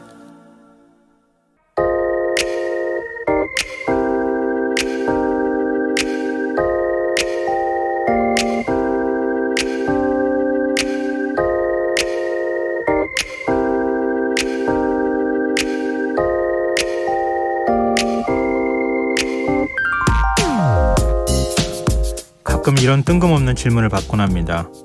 혹시 내일이 무슨 날인 줄 알아? 당혹스럽죠. 어제 같은 오늘을 살고 있는데 내일은 또 얼마나 다를까요? 하지만 내일을 기억하려고 애쓰는 사람들이 있습니다. 바로 가습기 살균제 참사 11년을 맞는 피해자와 유가족들입니다. 지금까지 피해 구제 신청자만 7,766명, 정부가 공식 인정한 피해자는 그 56%인 4,350명, 사망자는 1,066명으로 피해자 4명 가운데 1명은 이미 숨졌습니다. 놀라운 사실은 KBS가 정보 공개를 통해 전수 분석을 하기 전까지 피해자의 구체적인 현황조차 공개되지 않았다는 것입니다. 가슴 아픈 사실은 생존 피해자의 40%, 피해 사망자 5명 중 1명이 영유아와 청소년에 집중돼 있다는 사실입니다. 가습기 살균제 피해 구제를 위한 특별법에 따라 피해자와 유족은 요양급여와 수당 등을 지급받고 있지만 이건 어디까지나 지원금일 뿐 배상과 보상을 받지 못하고 있는 상태입니다. 지난 4월 가습기 살균제 피해 구제를 위한 조정위원회가 9개 기업이 피해자 7천여 명에게 9,200억 원을 지급하는 내용의 조정안을 제시해 피해자들이 잠시 희망을 가지기도 했지만 옥시와 애경이 조정안을 거부한 이후 더 이상 논의의 진전은 없는 상황입니다. 더구나 피해 진상규명을 위해 노력해온 사회적 참사 특별조사위원회가 다음 달 활동을 종료하면 피해자들이 마지막으로 기댈 곳마저 없어질 처지입니다. 사참위는 얼마 전 가습기 살균제 사태와 관련해 8가지 권고안을 내놨습니다. 정부와 기업은 참사에 대한 책임을 인정하고 공식 사과하고 포괄적인 배상과 보상을 해야 한다. 현재의 특별법은 실질적인 피해 회복을 위한 지원이 부족하니 구제법에서 지원법으로 법 체계를 변경해야 한다는 등의 내용을 담고 있습니다. 피해자들은 호소합니다. 자신들의 아픔과 고통은 계속되고 있는데 사람들은 다 끝난 일 아니냐 냉담한 태도를 보이고 있다고. 늦었지만 지금이라도 피해 보상과 재발 방지 대책에 관심을 가져달라고 말입니다. 대문호 헤르만 헤세는 이런 말을 남겼습니다. 우리가 생각하는 모든 사람은 살아있다. 사람은 생명이 다하는 순간 사라지는 것이 아니라 누군가의 기억 속에서 잊힐 때 영원히 사라지는 것이라는 이야기인데요.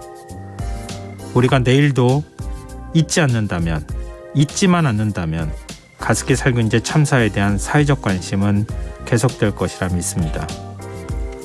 지금까지 오늘의 발견이었습니다.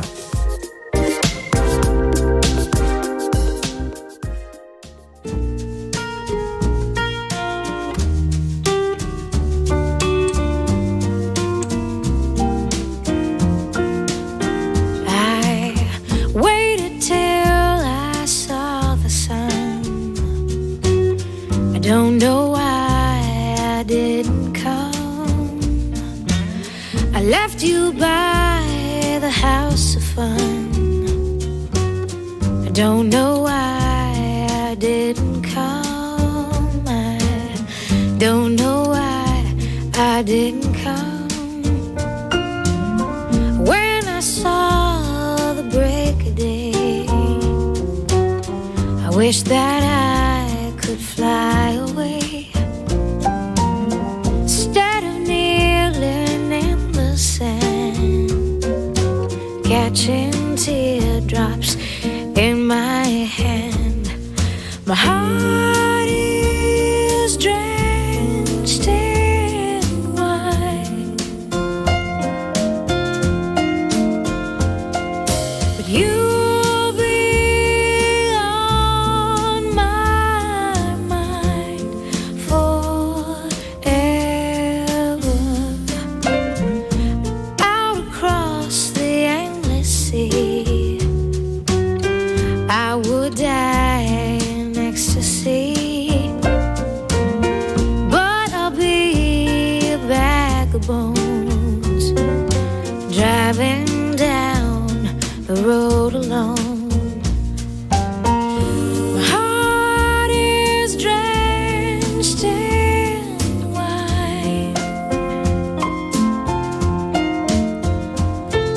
but you'll be on my mind forever.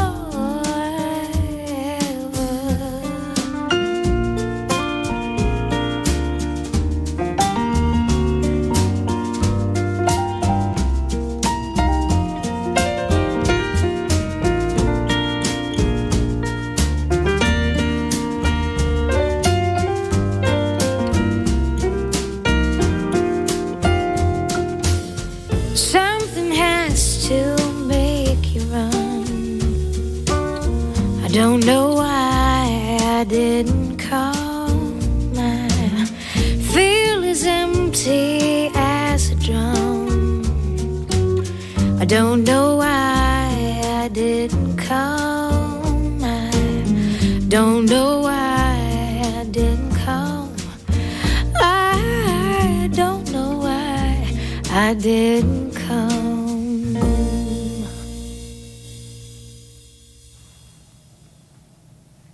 노라 존스의 Don't Know Why 들으셨습니다. 김성환의 시사는 언제나 청취자 여러분의 관심과 참여 기다립니다. 오늘도 방송 내용과 관련한 청취자분들 의견 들어오고 있습니다. 오늘의 발견 들으시고요. 1110님께서요. 우리 사회는 왜 가해자는 고민이 없고 피해자는 고통만 있을까요? 하루빨리 피해자 구제가 마무리되었으면 합니다. 이런 의견 주셨습니다. 우리가 기억하고 있으면 또 그 기억하는 것에 따라서 또 행동도 하지 않겠습니까? 피해자들이 너무 많습니다. 그리고 평생 동안 계속되는 고통이거든요. 그리고 피해자 가운데 이미 사망한 고인도 굉장히 많습니다. 그런데 피해자로 인정을 못 받는 경우도 있고 좀 배보상이 안 되는 경우도 있거든요. 저도 사실은 가습기 살균제를 과거에 그 그 사태가 발생하기 전에 쓴 적도 있었는데요. 잠시 오히려 더 위생을 생각하는 분들이 더 많은 피해를 입었고 특히 영유아 청소년들이 더 많은 피해를 입었다고 하니까 자신의 의지와 관계없이 이렇게 피해를 입은 사람들에 대해서 우리 사회가 그냥 넘어가도 되는 건가 이런 생각을 해보게 됩니다. 네. 의견 보내주셔서 정말 고맙습니다. 계속해서 청취자 여러분 의견 기다리고 있겠습니다. 저희가 추첨해서 당첨된 분들께 모바일 쿠폰 선물로 드리겠습니다. 참여하실 문자 번호는 샵 9730이고요. 짧은 문자는 50원, 긴 문자는 100원의 정보 이용료가 부과됩니다. 콩 게시판 KBS 1라디오 유튜브 채널을 통해서도 무료로 참여하실 수 있습니다. KBS 1라디오 김성환의 시사회와 함께하고 계신 지금 시각은 11시 8분입니다.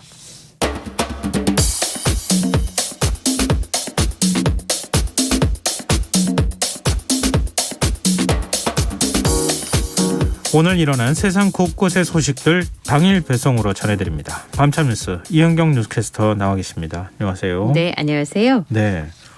어제부터 시작해서 지금 계속 비가 내리고 네, 있어요. 아침에도 비가 많이 왔죠. 지금 전국 대부분 지역에서 비가 오는 거죠? 예, 지금 비구름이 한반도를 지나가고 있습니다. 그래서 네. 오늘 밤부터 강한 비가 오는 곳이 있겠고요. 내일까지 최고 100mm의 비가 예보된 지역도 있습니다. 지금 호우주의보가 내려진 지역이 강원도 남부산지와 삼척, 평지, 태백 등인데요. 아마 오늘 밤에는 강원도 쪽에 비가 많이 내릴 것으로 예상이 되고 있습니다. 지금 오늘 오전부터 지금까지 강원도에는 20에서 50mm 정도의 비가 내린 것으로 보이는데요. 네. 내일 오후까지 20에서 70mm, 많은 곳에는 100mm 이상의 많은 비가 내릴 것으로 보입니다. 그래서 내일까지 많은 곳은 120mm의 비가 더 내릴 것으로 예상을 하고 있는데요. 하루 종일 이제 강원도에서 비가 이어졌습니다만 현재로는 강수량이 많지는 않습니다만 밤을 네. 지나서 내일까지 비가 많이 내리겠습니다. 충남 서산에는 오늘 116mm의 넘는 비가 지금 내린 상황인데요. 홍성도 91mm, 경기도 평택 같은 경우에 73mm, 강원 정선은 61mm의 강수량을 기록하고 있습니다. 내일까지 비가 이어질 것으로 보이고요. 충청권과 경상권도 20에서 70mm, 경북에는 100mm 이상의 비가 내리는 곳이 있겠습니다. 그다음에 지금 이제 서울 수도권들이 다들 걱정이실 텐데요. 네. 최대 40mm의 비가 더 내릴 것으로 보이고요. 내일 새벽까지 강원, 충북, 경북에 시간당 20mm 안팎의 강한 비가 내릴 것으로 예상하고 있습니다. 지금 사실은 복구가 안 끝난 지역이 훨씬 더 많잖아요. 그러게요. 그래서 네. 추가 피해가 더 이어지지 않을까. 이번에 비가 많이 내리는 지역도 있지만 이미 비가 내려서 피해를 입은 지역에 추가 피해가 발생하지 않을까. 그게 좀 걱정되는 상황이에요. 참 하늘에 구멍 뚫린 것도 아니고 말이에요. 그렇죠. 왜 이렇게 비가 많이 내리는지 추석도 앞두고 있는데 네. 곡식이 연걸어야 될 시점에 비가 내리면 그렇습니다. 안 되는데 참 네. 걱정입니다. 그런데 또 제11호 태풍 흰남노가 강한 태풍으로 발전하고 있고 저 한반도로 올라올 가능성이 있다 이런 얘기가 나오네요. 네, 말씀하신 것처럼 얼마나 강한 태풍이냐. 네. 그다음에 그게 우리나라에 어느 정도 영향을 줄 것이냐라는 두 가지 물음이 있는데요. 첫 번째 얼마나 강한 태풍이냐라고 하는 건 지금 강도로 치면 최고 등급으로 지금 분류가 되고 있습니다. 현재 오키나와 해상에서 시간당 33km 정도로 서진을 하고 있는 상황인데요. 최대 풍속이 51m, 시속으로 치면 184km고요. 강풍 반경은 300km로 예상이 되고 있습니다. 그러니까 이게 점점 강해져서 내일 새벽쯤 되면 아까 말씀드렸던 초강력 태풍으로 격상이 될 것으로 예상이 되고 있는데 최대 풍속이 초속 54m, 이게 치속으로 치니까 194km 이상일 때 해당하는 게 초강력 태풍인데요. 네. 말하자면 건물이 붕괴될 수 있고 사람이나 돌 같은 게 우리가 보통 갈 수 있는. 풍속이 강하다고 할 때 그때 한 20 그렇죠. 초속 정도 안팎 17에서 20 정도. 예. 그 정도에서 30만 대도 굉장히 강하다고 얘기하는데 네, 서 있기가 어렵죠. 그런데 지금 이제 50이 넘는다는 거 아니에요? 예, 그 정도의 상황이 될 수 있기 때문에 지속적으로 이제 강해질 가능성이 있다라는 예측입니다. 근데 왜 이 흰남노가 지속적으로 강해지냐면 계속 이제 온도가 굉장히 뜨거운 고온의 수역들을 통과하면서 네. 뜨거운 물이 계속 수증기를 발생을 하게 되잖아요. 그러면서 세력이 점점 강해질 것으로 예상을 하고 있는데 그럼 두 번째 우리나라에 영향을 줄 가능성이 있느냐라고 하는 부분인데요. 지금 예상 경로를 보면 그러니까 9월 4일이죠. 이번 주 주말쯤에 오키나와 서쪽 180km 부근 해상까지 이동할 것으로 예상이 되는데 여기가 이제 우리나라로 치면 가장 가까운 거리일 가능성이 높은데요. 네. 제주 서귀포와 직선거리로 900km인데 우리나라에 상륙할 가능성은 여전히 미지수입니다. 왜냐하면 티베트에서 발생한 고기압의 영향에 따라서 그 세력이 확장되느냐 네. 아니면 줄어드냐에 따라서 이제 위치가 좀 바뀔 수 있을 것으로 예상을 하고 있는데요. 현재로는 만약에 통과를 한다면 오른쪽으로 더 꺾어져서 우리나라와 일본 사이의 대한해협을 지날 가능성이 지금 이제 네. 가장 높은 상황인데 이거는 좀 더 지켜봐야 되는 상황이고요. 그럼 세력이 좀 약해질 가능성이 있느냐. 네. 그거는 태풍이 오키나와 해상에서 일정 정도 시간 동안 머물 것으로 예상이 되는데 태풍이 한쪽 지역에서 오래 머물게 되면 이 물이 계속 이제 그 태풍이 위에 있으니까 물의 깊이가 아래에 있던 물이 올라오잖아요. 근데 그러니까 바닷물 위쪽에 있는 물은 뜨겁지만 아래쪽에 있는 물은 수온이 낮기 때문에 아래쪽에 있는 물들이 위로 올라오게 되면 온도가 떨어지니까 태풍이 세력이 좀 약화될 가능성이 있는데 지금 현재까지로는 미지수다 말씀을 드릴 수 있고요. 아무 피해 없이 잘 지나갈 수 있었으면 좋겠습니다. 지금 아까 9월 4일이라고 말씀하셨잖아요. 네. 다가오는 일요일인데. 네, 그렇습니다. 좀 걱정이네요. 지금 부디 좀 한반도 쪽으로 바로 올라오지 않고 좀 그러니까 중국 쪽으로 가지 않으면 오른쪽으로 꺾어서 우리나라 네. 대한해협 쪽으로 갈 두 가지 가능성이 지금 존재하고 어느 나라 있는. 쪽도 가지 말고 공해상으로 빠져서 잘 소멸됐으면 해결됐으면 좋겠네요. 좋겠습니다. 네. 예. 자, 다음 뉴스입니다. 앞서 저희가 일부 인터뷰 시간에, 일부 뉴스화 시간에도 정부가 내년 예산안 편성을 한 부분에 대해 설명을 드렸는데요. 네. 일단 조금 더 자세히 저희 좀 다뤄보죠. 네. 639조 원을 일단 내년 예산안을 편성했어요. 네. 두 가지를 볼 수 있을 텐데 우선 예산안 규모는 올해보다는 5.2%가 늘어난 금액이다라고 하는 겁니다. 네. 그렇지만 전체적인 그 지출이 늘어나는 비율로 보면 그 6년 만에 가장 낮은 수준을 유지하고 있는데요. 그러면 이전 정부인 문재인 정부와 재정 정책에서 좀 차이가 있다 이렇게 봐지는 그런 상황입니다. 지금 추경호 부총리 겸 기획재정부 장관이 경제적으로 굉장히 복합적인 위기를 맞이하고 있잖아요. 그렇다 네. 보니까 재정 건전성을 유지하는 것이 중요하다는 포인트를 강조했었는데 내년 예산은 건전재정기로 편성을 했다라고 설명을 했습니다. 지금 작년 액수로는 31조 원이 늘어난 겁니다. 지난해보다 그러니까 올해 예산인 거죠. 네. 5.2%가 늘어났는데 증가율로 치면 2017년 이후에 6년 만에 가장 낮은 수치이고요. 그러니까 지금 그동안 확장 재정을 코로나 팬데믹 사태를 지나가면서 많이 전 세계 국가들이 다 네. 그런 식으로 재정 정책을 운영을 했었는데 근데 그 씀씀이를 계속 지금 늘려나갈 수는 없는 상황인데 또 단번에 줄일 수도 없어요. 왜냐하면 지금 코로나 끝난 것도 아니기 때문에 그래서 임기 말까지 강도를 높여서 서서히 줄여가겠다라고 설명을 했습니다. 정부 지출도 24조 원 줄이기로 했고요. 취약계층을 더 지원하고 또 일부 품목은 또 줄어드는 예산안 부분들이 있습니다. 전반적인 기조가 이렇게 가는 거는 일단 정부의 영역을 줄이고 민간의 영역을 네. 키우겠다. 이런 일종의 이제 보수 정부가 들어서게 될 경우에는 주로 이제 이런 방식들을 선택해 오긴 했는데요. 네. 그 안에 구체적인 내용에서 정말 쓸 돈을 안 쓰면 또 안 되는 거잖아요. 그렇죠. 근데 지금 이제 예산이 삭감된 걸 보니까 이게 아마 많은 분들이 실감하실 것 같은데 지역 화폐 예산이 다 삭감됐어요. 네. 우선은 그 말씀하신 것처럼 지역화폐 예산에 대해서는 이미 지역사랑 상품권이 사용되고 효과가 커지는 건 특정 지역에 한정되는 사업이다 이렇게 설명을 하고 있거든요. 그러니까 지역화폐를 각 그 지자체별로 운영을 하고 있으니까 거기에 돈을 더 지원하는 것보다는 긴급한 곳이나 취약계층을 지원하는 것이 우선순위라고 판단해서 예산안에 담지 않았다 이렇게 설명을 했는데 그러니까 중앙정부 예산은 없고 네, 지자체 예산으로 알아서 해라 이렇게 한다는 거죠. 그러니까 이제 네. 그 정부 투입 예산이 삭감됐다는 건데요. 네. 그러니까 지역 화폐가 사라질 가능성은 뭐 그렇게 높지 않습니다만 일부 지자체의 경우에는 예산이 좀 부족할 수 있잖아요. 정부 지원이 줄어들게 그렇죠. 되면 네. 그럼 혜택이 줄어들거나 발행 규모를 축소시킬 수 있는 그런 상황이 있습니다. 그리고 또 하나는 공무원 보수 중에서 4급 이상은 동결을 하기로 했어요. 그리고 장차관은 10% 반납을 한다고 합니다. 그리고 태양광 사업과 같은 에너지 분야, 네. 철도와 공항과 같은 SOC, 코로나 지원책이 많았던 문화체육 분야에서는 특히 지출을 많이 줄인다고 합니다.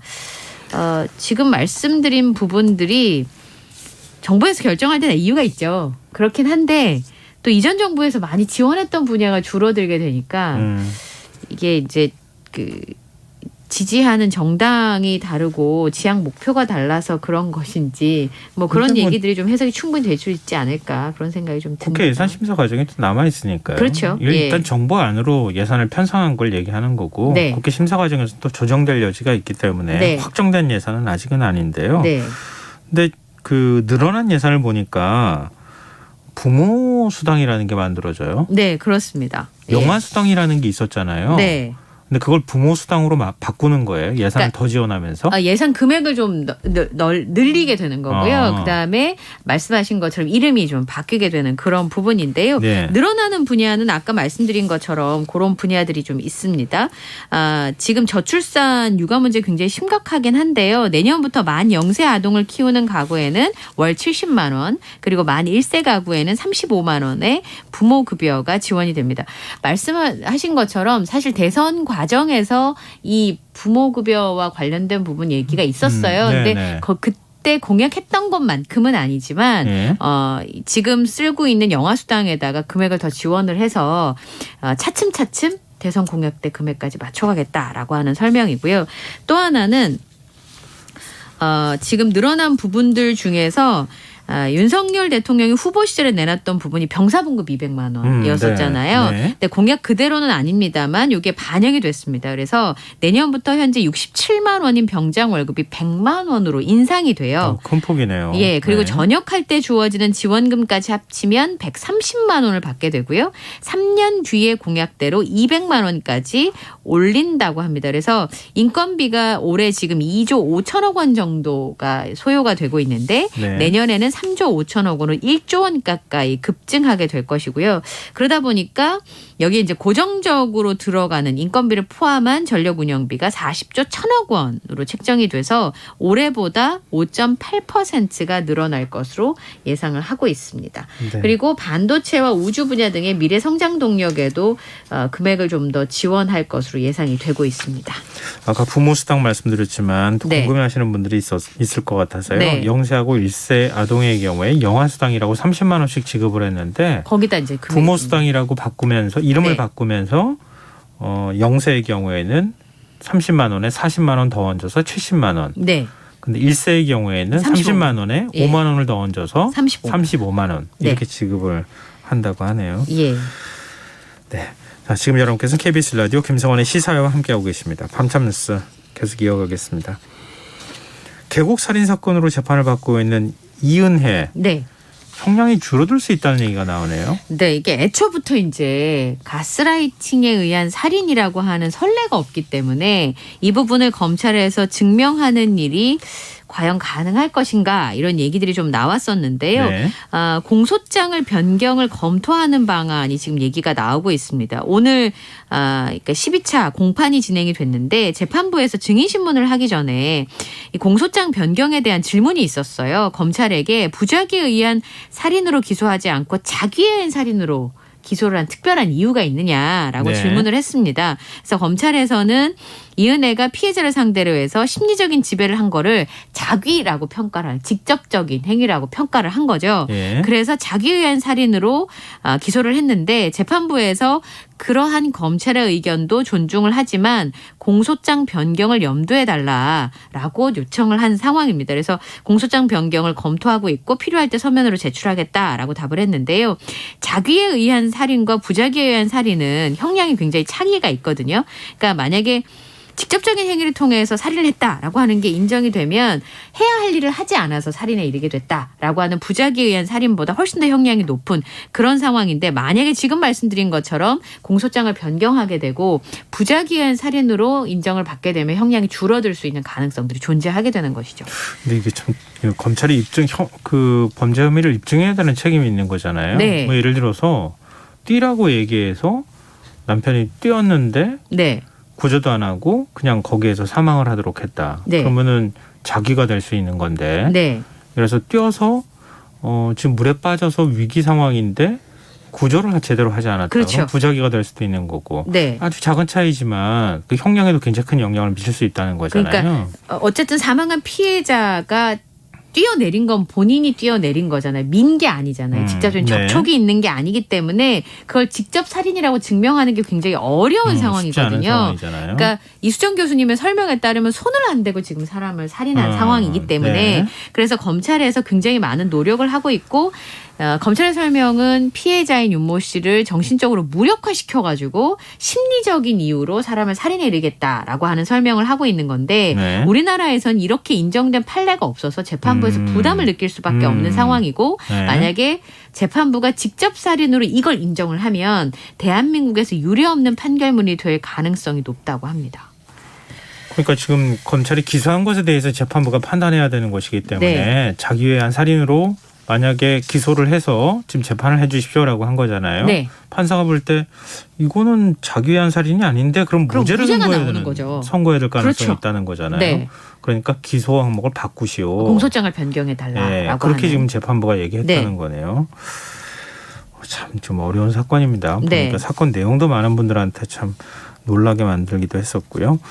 근데 재판을 받고 있는 이은혜 사이코패스 검사 결과가 나왔어요. 공개가 네. 됐어요. 지난 공판에서 나온 얘기인데 증인신문을 할 때 우리가 뭐 좀 잘 알고 있는 범죄심리 전문가인 이수정 교수를 비롯해서 상담심리 전공자인 인천대 교수를 포함해서 검찰 쪽 증인 6명이 나왔는데 네. 이은혜를 직접 만나지 않고 수사 기록 그다음에 과거의 전과 기록, 생활 기록을 토대로 해서 20개 문항의 채점표를 통해서 검사를 했는데 31점이었다고 합니다. 근데 이게 어느 정도 점수인지를 설명을 드리면 영미권에서 30점이 기준이고요. 네. 우리나라에서는 25점 이상만 돼도 이거 심각한 심리적인 문제가 있다 이렇게 판단을 한다고 합니다. 그런데 지금 31점이 나왔으니까 굉장히 좀 문제가 있다고 판단될 수 있는 그런 상황인데요.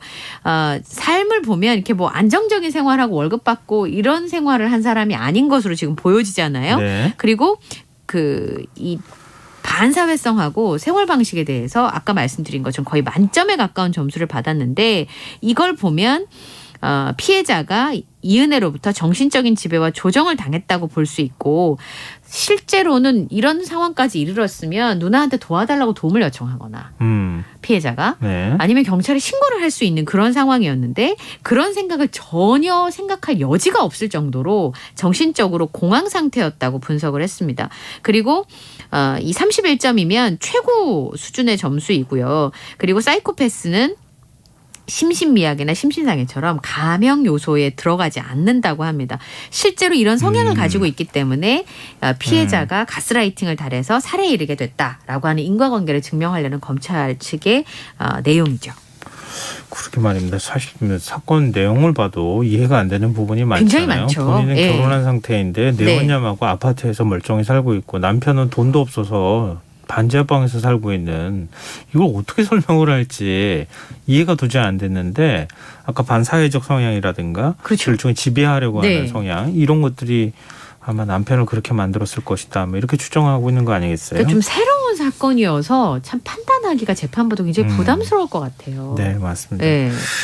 재판 선고는 또 있을 테니까요. 네. 그 결과를 좀 저희가 지켜보죠. 자, 마지막 질문입니다. 늦습니다. 이거 굉장히 이 그림, 이 사진이 화제가 됐는데요. 네.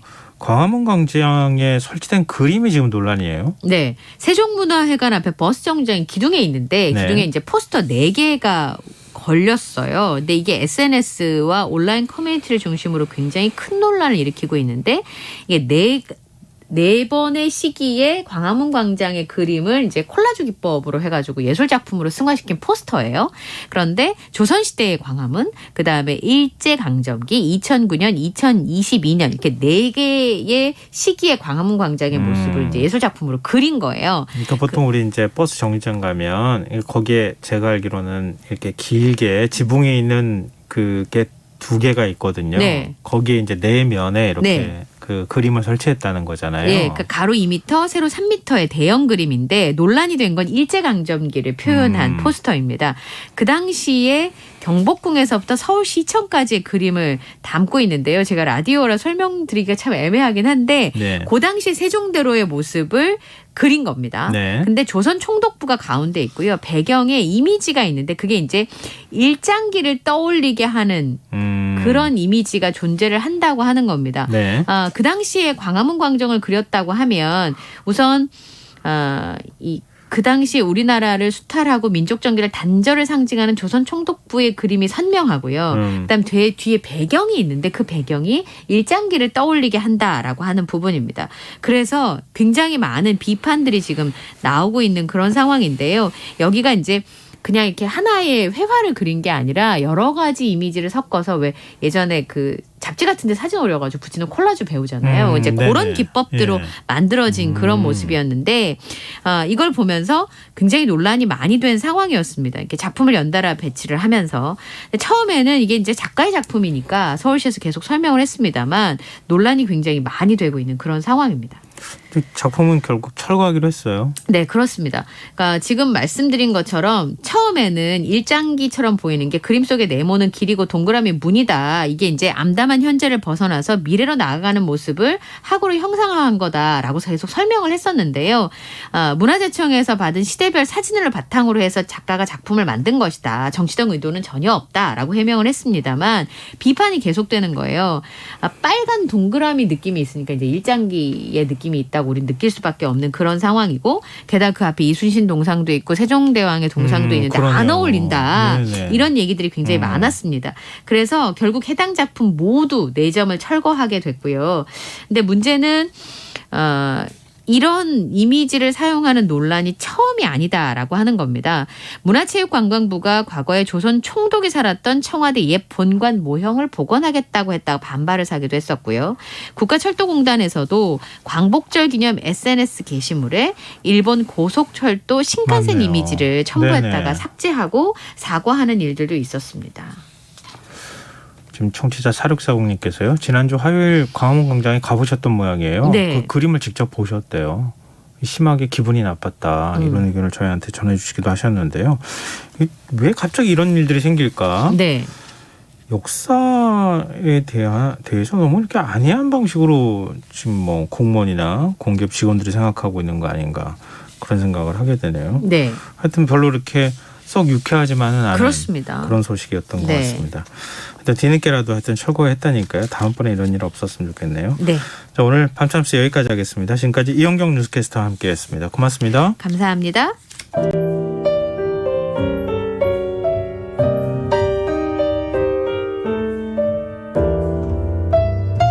내일의 품격 김성환의 시사야에서 챙겨가세요. 하루를 마무리하는 시간 꺼내보는 당신의 지식 창고 KBS 1라디오 김성환의 시사야.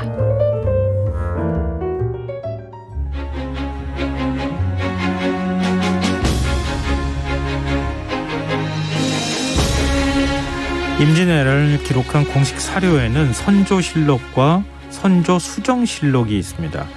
대중들에게 잘 알려진 이순신 장군의 난중일기와 유성룡의 징비록도 빼놓을 수 없을 텐데요.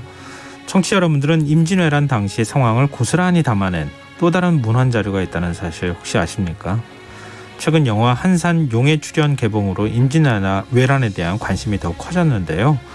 오늘 흔적의 역사에서는 이름이 없었던 한 선비가 민간인 신분으로 써내려간 9년 9개월 동안의 피란 일기를 들여다보는 시간 마련했습니다. 경향신문 이기원 히스토리텔러 함께하겠습니다. 안녕하세요. 안녕하십니까. 네. 네. 저 오늘 굉장히 이 시간 기다렸어요. 그래요? 네, 어떤 내용으로 기록돼 있을까 굉장히 궁금했거든요. 네. 임진왜란 기록물은 사실 실록이나 뭐 난중일기, 징비록을 읽어봐도 파악할 수는 있잖아요. 그렇습니다. 선조실록하고 선조수정실록은 뭐 당대 공식 기록이니까 아주 자세하게 그렇죠. 나오고 예. 난중일기, 징비록은 또 실제로 전쟁에 뛰어들었던 무관과 문간의 또 생생한 또 기록이잖아요. 그리고 네. 이 선조의 그 도망길, 몽진길을 수행했던 김영이라는 분의 호정일기도 있고 의병장인 김해의 향병일기, 또 의병장인 정경훈의 고대일록, 그 전쟁 포로로 일본에 잡혀갔다 돌아온 노인이라는 분의 금계일기 등이 있는데요.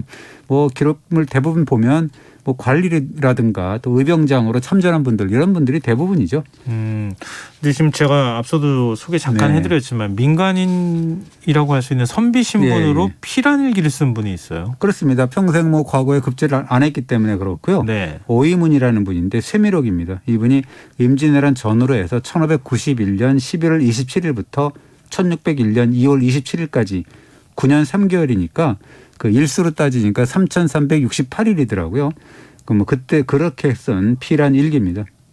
근데 정말 방대한 그렇습니다. 기록이라고 할 수 있을 것 같은데 1592년에 임진왜란이 발생했잖아요. 그렇죠. 근데 1591년 11월 27일부터 썼다고 하는데 그럼 그때부터 일기를 기록하기 시작했던 거예요? 그렇습니다. 이 오이문은 임진왜란 개전 5개월 전이죠. 그 11월 그 전에 11월 27일 날 이제 남쪽 지방 여행에 나섰는데 조선 시대에는 이게 그 개인이 소유한 산업의 경우는 외부에서 살게 해주는 조건으로 해서 그 노비로부터 이렇게 그 현물을 그 대가로 받았다 그래요. 그거를 신봉이라고 하는데, 근데 이분이 좀 부자였던 것 같아요. 노비도 많고. 그래서 남부 지방에 살고 있던 노비들이 좀 있었나 본데요.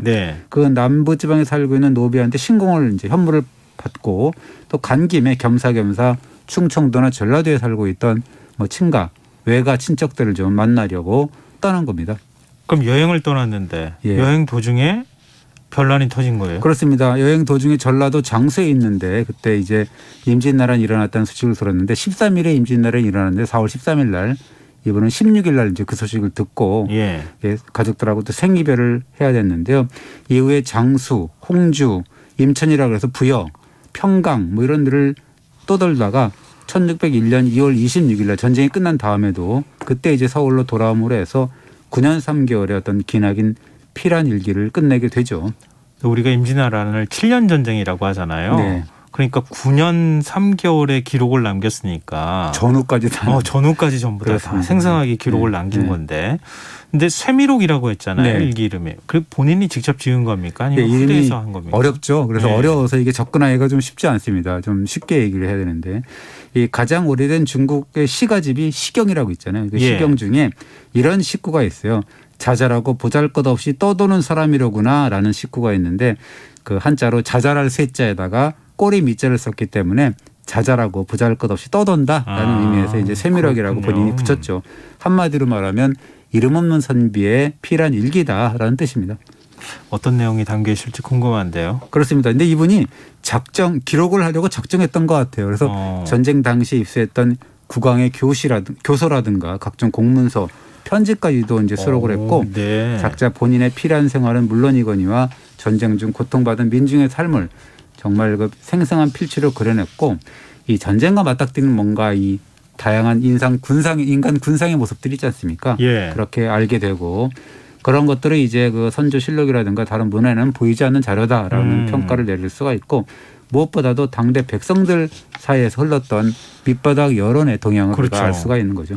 그 상당히 의미가 있을 것 같은데 근데 이순신 장군과 원균 기록이 담겨 있다고요? 그렇습니다. 제가 이렇게 찾아보니까 한산대첩 기록이 1592년 7월 26일자에 이렇게 실려 있는데요. 좀 나중에 실었죠, 물론. 이렇게 나와 있습니다. 우수사는 그 7월 8일 전라 좌우 수군과 함께 적선 80척, 80척을 납포해서 700여 명의 왜군의 머리를 베었다라고 했는데요.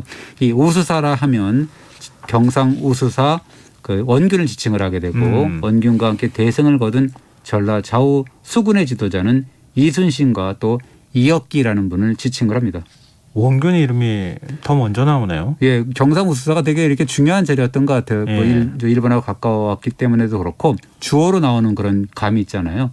그 한산대첩 이전에도 이 쇠미록을 보면 원균 관련 기사가 제법 나옵니다. 뭐 1592년 4월에 전쟁 개전된 직후인데 들으니 영남 우수사 원균이 지난달이라는 거 4월달 얘기라는 거죠. 5월에 썼으니까 적선 10여 척을 불태웠다라는 기사가 보이고 수군 절도사 원균이 적선 24척을 불사르고 적병의 수급 즉 머리를 베었다라는 소식을 들으니 그렇게 만나니 근심이 풀렸다라는 이야기인데요. 이 들으니라고 시작됐다는 말은 당대 여론이라고 얘기할 수가 있고요. 원균의 승전부에 근심이 풀렸다 이런 내용들 보면 당대 민간의 여론을 뭔가 가감없이 전달했다라고 할 수가 있습니다. 요즘으로 말하면 언론을 통해서 전해들은 내용이잖아요. 본인이 직접 전황을 지켜본 게 아니라. 그렇죠. 이게 얼마나 정확한가요? 그걸 좀 감안을 해야 되는데요. 물론 이제 이분이 보면은 교차로에서 이렇게 만약에 그 팩트를 이렇게 확인하려고 노력은 많이 했어요. 이렇게 보면 이렇게 해서 워낙 거짓이나 과장 기록도 안 하고 뭐 그랬다라는 거 있는데요. 거짓을 기록하지는 않았을 거다라는 거고 그래서 무엇보다도 아까도 말씀드렸지만 당대 밑바닥 여론은 알 수가 있지 않습니까? 그런 가감을 전했을 거니까 이 세미력을 보면 1597년 4월 5일에 3도 수군 통제사가 된 원균이 외선 2척을 포획을 하고 외적 65명의 수급을 배웠다라고 하면서 참으로 기쁜 소식이다라고 해서 일기에 적었고요. 그해 7월 29일 날은 이 원균의 7천량 전투의 대표를 전합니다. 그러면서 왜군이 불의의 야습을 해서 이 7천량 그리고 한산도가 함락이 됐고 통제사 원균 등이 모두 죽임을 당했다. 매우 놀랍고 한탄스럽다라고 했고요. 평가를 내리기를 적이 오래도록 전라도에는 침범하지 못한 것은 한산도에서 막았기 때문인데 이제 그 한산도 7천량을 빼앗겼기 때문에 남의 제해권을 외적에게 내줬다라고 아주 한탄하는 내용이 담겨 있습니다. 이거 당시에 이런 선비 한 명의 귀에까지 네. 이런 내용이 전해졌다는 것도 참 놀라운 일인 것 같은데요. 근데 원균 얘기 말고 이순신 장군에 대해서는 어떻게 썼습니까? 예, 세미록에도 이렇게 나와 있습니다.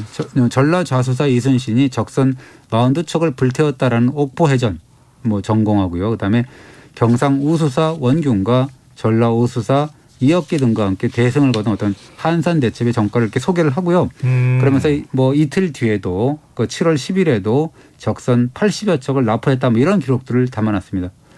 이순신 장군 전공에 대해서 역사가 기록하고 있다고 우리는 자꾸 그렇게 생각하지만 당시에는 굉장히 큰 화제가 될 정도로 그렇습니다. 큰 승리였다고 하는 걸 알 수 있는 거잖아요. 근데 혹시 이순신 장군에 대한 평가는 없습니까? 있습니다. 1598년 12월 3일자인데 왜군의 철병 소식을 전하면서 이렇게 얘기를 하죠. 노량해전에서 이순신이 탄환을 맞고 죽었다고 한다라고 하면서 나라의 불행을 어찌 말로 다할 수가 있겠냐라고 슬퍼하는데요. 그리고 13일 뒤 16일자에도 다시 이제 이순신의 죽음을 기록하면서 장군의 삶을 조명을 하는데 이렇게 얘기를 합니다. 전사한 이순신은 난리 초부터 전라도의 보루가 되었는데 지금 외적의 탄원에 죽었으니 애석하다. 지금 조정에서는 전쟁이 끝났다면서 호들갑을 떨고 있는데 그러나 이순신이 죽었으니 누가 조선의 바다를 지키겠느냐라고 이제 한탄을 하는 내용이 담겨 있어요. 기자를 하셨어야 될 것 같습니다. 그렇게 맞습니다. 요즘으로 말하면 부흥 기사를 쓰신 건데요. 그렇습니다. 이렇게 세미록을 보면 오이문이라는 분이 이순신에게도 그렇고 원균에게도 어떤 선입견을 품고 있지는 않다라는 생각을 갖고 있고요. 네. 세간의 평가도 아마 그랬을 것이다라는 생각이 드는데 그런데 이제 세미록 1595년 6월 20일자를 보면 굉장히 심상치 않은 내용을 전하고 있어요. 그 오이문이 충청도 부여에서 이제 피난을 하고 있었는데 그때 당시에 충청 병마절도사가 된 원균이 술에 취해서 측근의 부축을 받으면서 지나가는 것을 본 모양입니다. 그러면서 이렇게 기록을 해요. 원균이 난리 초기에 경상 우수사로서 많은 공로를 세워서 이품으로 이제 승진을 했는데 그러나 전라 좌수사 이순신과 사이가 벌어져서 반목하다 보니까 서로 용납되지 못해서 결국 충청 병마사로 관직을 옮겼다. 그러니까 어떻게 보면 좌천된 것이다. 이렇게 쓰더라고요. 어떻게 이순신 장군하고 원균 사이 안 좋았다는 게 민간에까지 다 이렇게 퍼지었나 봐요. 굉장한 팩트였다는 것 같아요. 그래서 실록에도 여러 차례 나오거든요. 그래서 이제 이순신 원균이 왜 이렇게 사이가 안 좋았냐. 그 갈등의 씨앗이 이제 옥포해전인데 1592년 5월인데 그때 이제 그 공을 제대로 인정받지 못한 원균의 불만에서 시작되었다라는 게 이제 이야기입니다. 뭐라고 되어 있냐면 실록을 보면 원균이 이순신에게 이제 구원병을 청해서 적을 물리치고 연명으로 같이 이제 전공을 이렇게 하자 해서 장계를 올리려고 했는데 그러나 이순신이 천천히 하자고 하면서 말해놓고는 밤에 혼자 이렇게 먼저 장계를 올리면서 원균이 군사를 잃어서 의지할 데가 없었던 것 그런 팩트 그다음에 적을 공격함에 있어서 원균의 공로가 없다는 점 이런 점을 모두 진술을 했다 그래요. 그러니까 이제 원균이 그 소식을 듣고 아니 이게 뭐야 이게 이래갖고 대단히 유감스러워했다라고 이제 수정실록에서 기록을 하고 그러면서 뭐라고 얘기하냐면 이때 두 사람이 각각 장계를 올려서 공을 다투었는데 두 사람의 틈이 그로부터 생겼다라고 이제 실록에서 전하고 있습니다. 원균 입장에서는 좀 창피해서 그랬었나요? 아니면 전공을 이순신이 가로챘다고 생각했을까요? 그러니까 이제 그게 서로 같이 올리자 그랬는데 이순신이 먼저 잽싸게 올렸다라는 생각을 했겠죠. 근데 이제 이순신 장군으로서는 또 본인이 생각할 때는 당신이 생각할 때는 원균의 전공이 별로 없다고 생각을 한 거예요. 근데 그런 사람하고 내가 공을 대등하게 이렇게 받을 필요가 있겠냐라는 생각을 하게 된 거고. 그러니까 사실대로 나는 올렸을 뿐인데. 그렇다라는 건데 여하간 했던 이후에 전공을 둘러싸고 두 사람의 반목이 극심했는데요. 얼마나 대단했던지 실록에 생생하게 나오는데 1594년 11월 12일자를 보면 선조가 참석한 조정회의에서 두 사람의 갈등을 두고 심도 있는 논의가 벌어져요. 뭐라 그러냐면 선조가 이렇게 얘기합니다. 이순신이 왜적을 포획한 공은 가장 많다라는 점을 인정을 해요. 그러면서도 지병 중에 그 습증이라는 병에 걸려 있었는데 원균이 네. 그 지병에도 불구하고 불철주야 해상에서 죽기를 각오한 원균에게 전공과 관련된 불만이 혹시 있다면 그 또한 잘못된 것이 아니냐라고 원균의 처지를 또 이해를 하기도 했습니다. 네 말도 맞다. 이렇게 예. 이해해 준 거라고도 볼 수 있을 것 같은데 결론은 어떻게 났습니까? 예, 그 자리에서 이렇게 나와요. 원균도 병사들이 따르는데 가장 쓸만한 장수다. 그리고 이순신도 당연히 비상한 장수이니까 둘이 다투면 큰일이 아니냐. 이 전쟁에 뭐 전투에 뭐 임해서 그래서 두 사람에게 그만하라라는 글을 내려서 질책을 꾸짖는 경고를 하는 그런 내용이죠. 그런 의견이 채택이 되고요. 그 두 사람 중 한 사람이라도 이렇게 그 경질이 되거나 하면 수군이 동요할 것이다라는 염려가 이제 작용을 한 거죠. 근데 뭐 선조 입장에서는 두 명 다 필요한 사람으로 보였을 수 있겠다는 그렇습니다. 생각이 드는데요. 근데 우리가 일반적으로 원균에 대해서 갖는 인식은 좀 나쁘잖아요. 그렇습니다. 모함꾼이나 뭐 비겁자 뭐 이런 이미지잖아요. 따지고 보면 말이죠. 그러니까 이순신과 원균의 알력에서 원균을 더욱 결정적으로 불리하게 만든 것은 이순신 장군의 난중일기입니다. 생각해 보면 일기라는 게 뭐겠습니까? 그러니까 자신의 생각을 기록하는 거잖아요. 누구에게 보이기 위해서 이렇게 목적을 하고 쓴 건 아니잖아요. 예, 그래서 예. 어떻게 보면 내가 400년 뒤에 딴 사람이 보겠지. 이 사람에 대해서 잘 평가를 해줘. 이렇게 쓰지는 않잖아요. 그렇죠. 자기의 심정을 숨김없이 이게 드러내고 그렇기 때문에 이 이순신의 일기를 보면 지휘권과 전공 그리고 관할구역 등에서 이제 사사건건 부딪혔던 원균이 곱게 볼리가 만무하죠.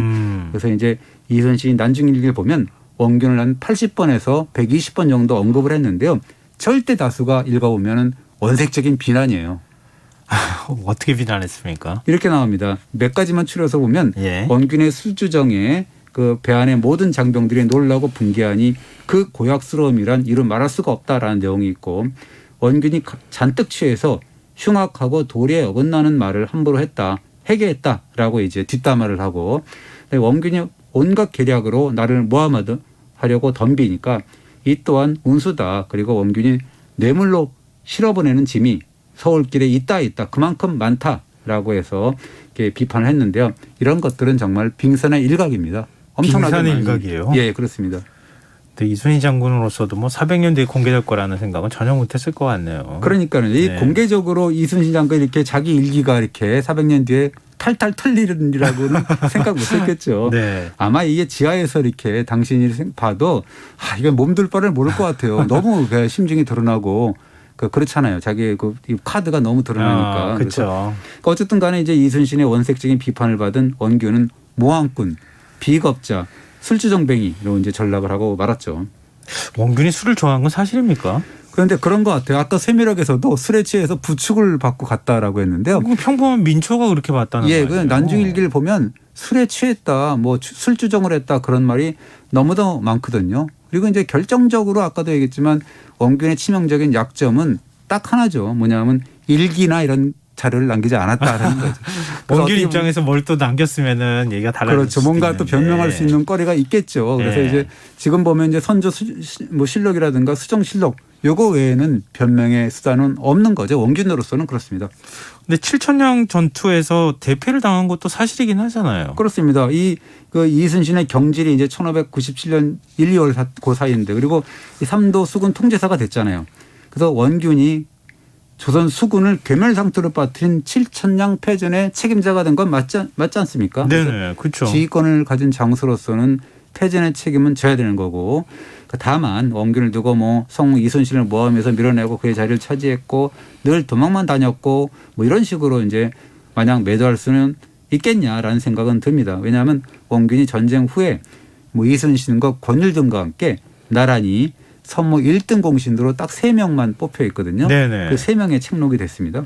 그것도 너무 공을 지나치게 평가해 준 거 아니냐 또 그럴 누가 수 있을 의심의 것 시선이 같아요. 뜨긴 예, 하던데. 근데 조금 균형 잡힌 객관적인 예. 시각으로 기술한 건 없습니까?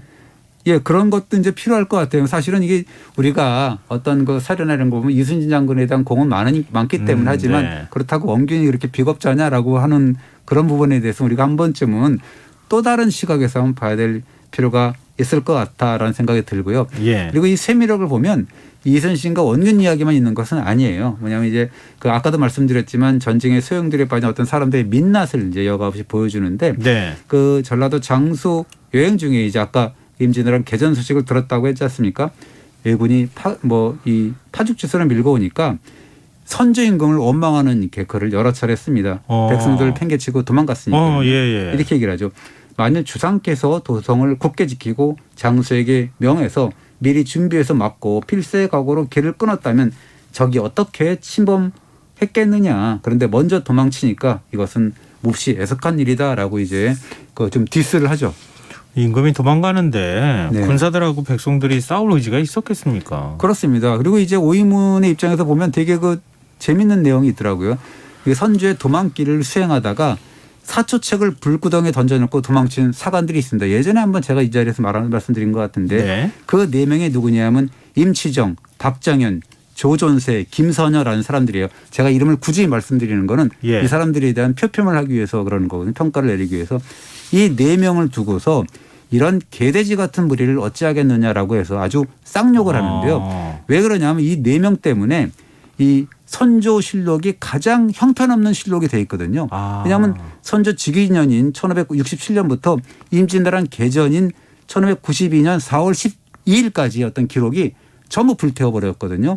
모든 기록이 깡그리 사라져버렸기 때문에 사실 이 사람들은 그런 욕을 들어도 싸다라고 볼 수가 있습니다. 그것을 오희문이 그렇게 개돼지라고 욕을 했죠. 그렇군요. 네. 근데 피란하면서 전쟁에 참상도 목격했을 것 같아요. 그렇습니다. 뭐 길에서 굶어 죽은 사체 곁에서 두 아이가 울고 있었는데 누구냐 그러니까 어미라고 엄마라 그랬다 그래요. 근데 그 뼈를 묻으려고 해도 아이들이 힘이 없었다라는 그런 뭐 이야기를 적었고 굶주림 때문에 심지어는 육촌의 친척도 죽여서 먹는다라고 아유. 이제 그렇게 고발을 하고 요즘은 혼자 가는 사람을 죽여서 잡아먹는다라고 하면서 이러다가는 사람이 씨까지 말라버리겠다 이런 식의 어떤 굉장히 참상을 그대로 이제 적나라하게 이렇게 기록을 합니다. 인육을 먹을 정도였다는 거잖아요. 그렇습니다. 근데 이게 소문인가 진짜인가 이런 생각이 좀 들긴 한데요. 정말 비참합니다. 예, 그렇습니다. 그래서 이 성주를 점령한 그런 왜군이 쌀을 좀 나눠주니까 새로운 상징이 나타났다라고 좋아하고 그랬다라고 하는데 나중에 보면 그렇지도 않은 게 나무에다가 사람의 머리를 이렇게 달아놓고 대롱대롱 그 전공을 기록하는 왜군들 그런 작태 이런 것들을 보면 그런 말이 나올 리가 없는 거고 또 여성들의 고초도 크잖아요. 그래서 그렇죠. 보면은 그 필설로 다 할 수 없는 그런 여성들의 고초가 있거든요. 간음당하고 자결을 하려고 그러고 이런 이야기들이 있는데 차마 제가 그런 거를 제대로 필설로 담을 수가 없기 때문에 표현을 못 하겠어요. 훨씬 적나라하게 표현이 되어 그렇습니다. 있는데 그렇습니다. 지금 차마 방송에서 전해주시기가 어렵다는 거잖아요. 그렇습니다. 일본 교토 가면은 코 무덤 있잖아요. 코 무덤, 긴 무덤. 네, 긴 무덤 있고 그러잖아요. 그러니까 얼마나 전쟁에 참혹했을지 우리가 상상하지 않아도 알 것 같은데요. 그렇습니다. 오이문이라는 분은 세미록이라는 걸로 지금 역사의 이름을 남기셨네요. 그렇습니다. 평생 과거에 급제는 못했지만 어떤 장원 급제자도 부럽지 않은 그런 분이죠. 한 몸 추스르기도 어려운 그런 시절인데 꼬박꼬박 그 참혹한 역사를 기록했잖아요. 그래서 세상 부러울 것 없는 삶을 사셨다. 벼슬 없이도 이름 석자를 청사의 길에 남겼다라고 볼 수가 있는 거죠. 네, 알겠습니다. 오늘 흔적의 역사 여기서 마무리하겠습니다. 지금까지 경향신문 이기환 히스토리텔러였습니다. 고맙습니다. 감사합니다. 김성환의 시사양 오늘 순서 여기서 마칩니다. 모바일 쿠폰 당첨자는 홈페이지 공지사항에서 확인하실 수 있습니다. 편안한 밤 되십시오.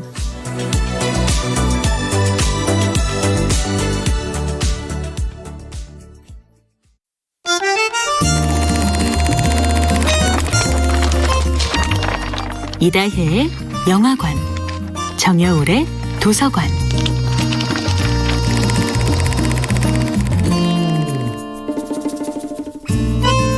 안녕하세요. 여러분과 아름답고 풍요로운 책 이야기를 나누고 있는 작가 정여울입니다. 이번 주에 함께하는 작품은 로버트 존슨의 내 그림자에게 말 걸기입니다.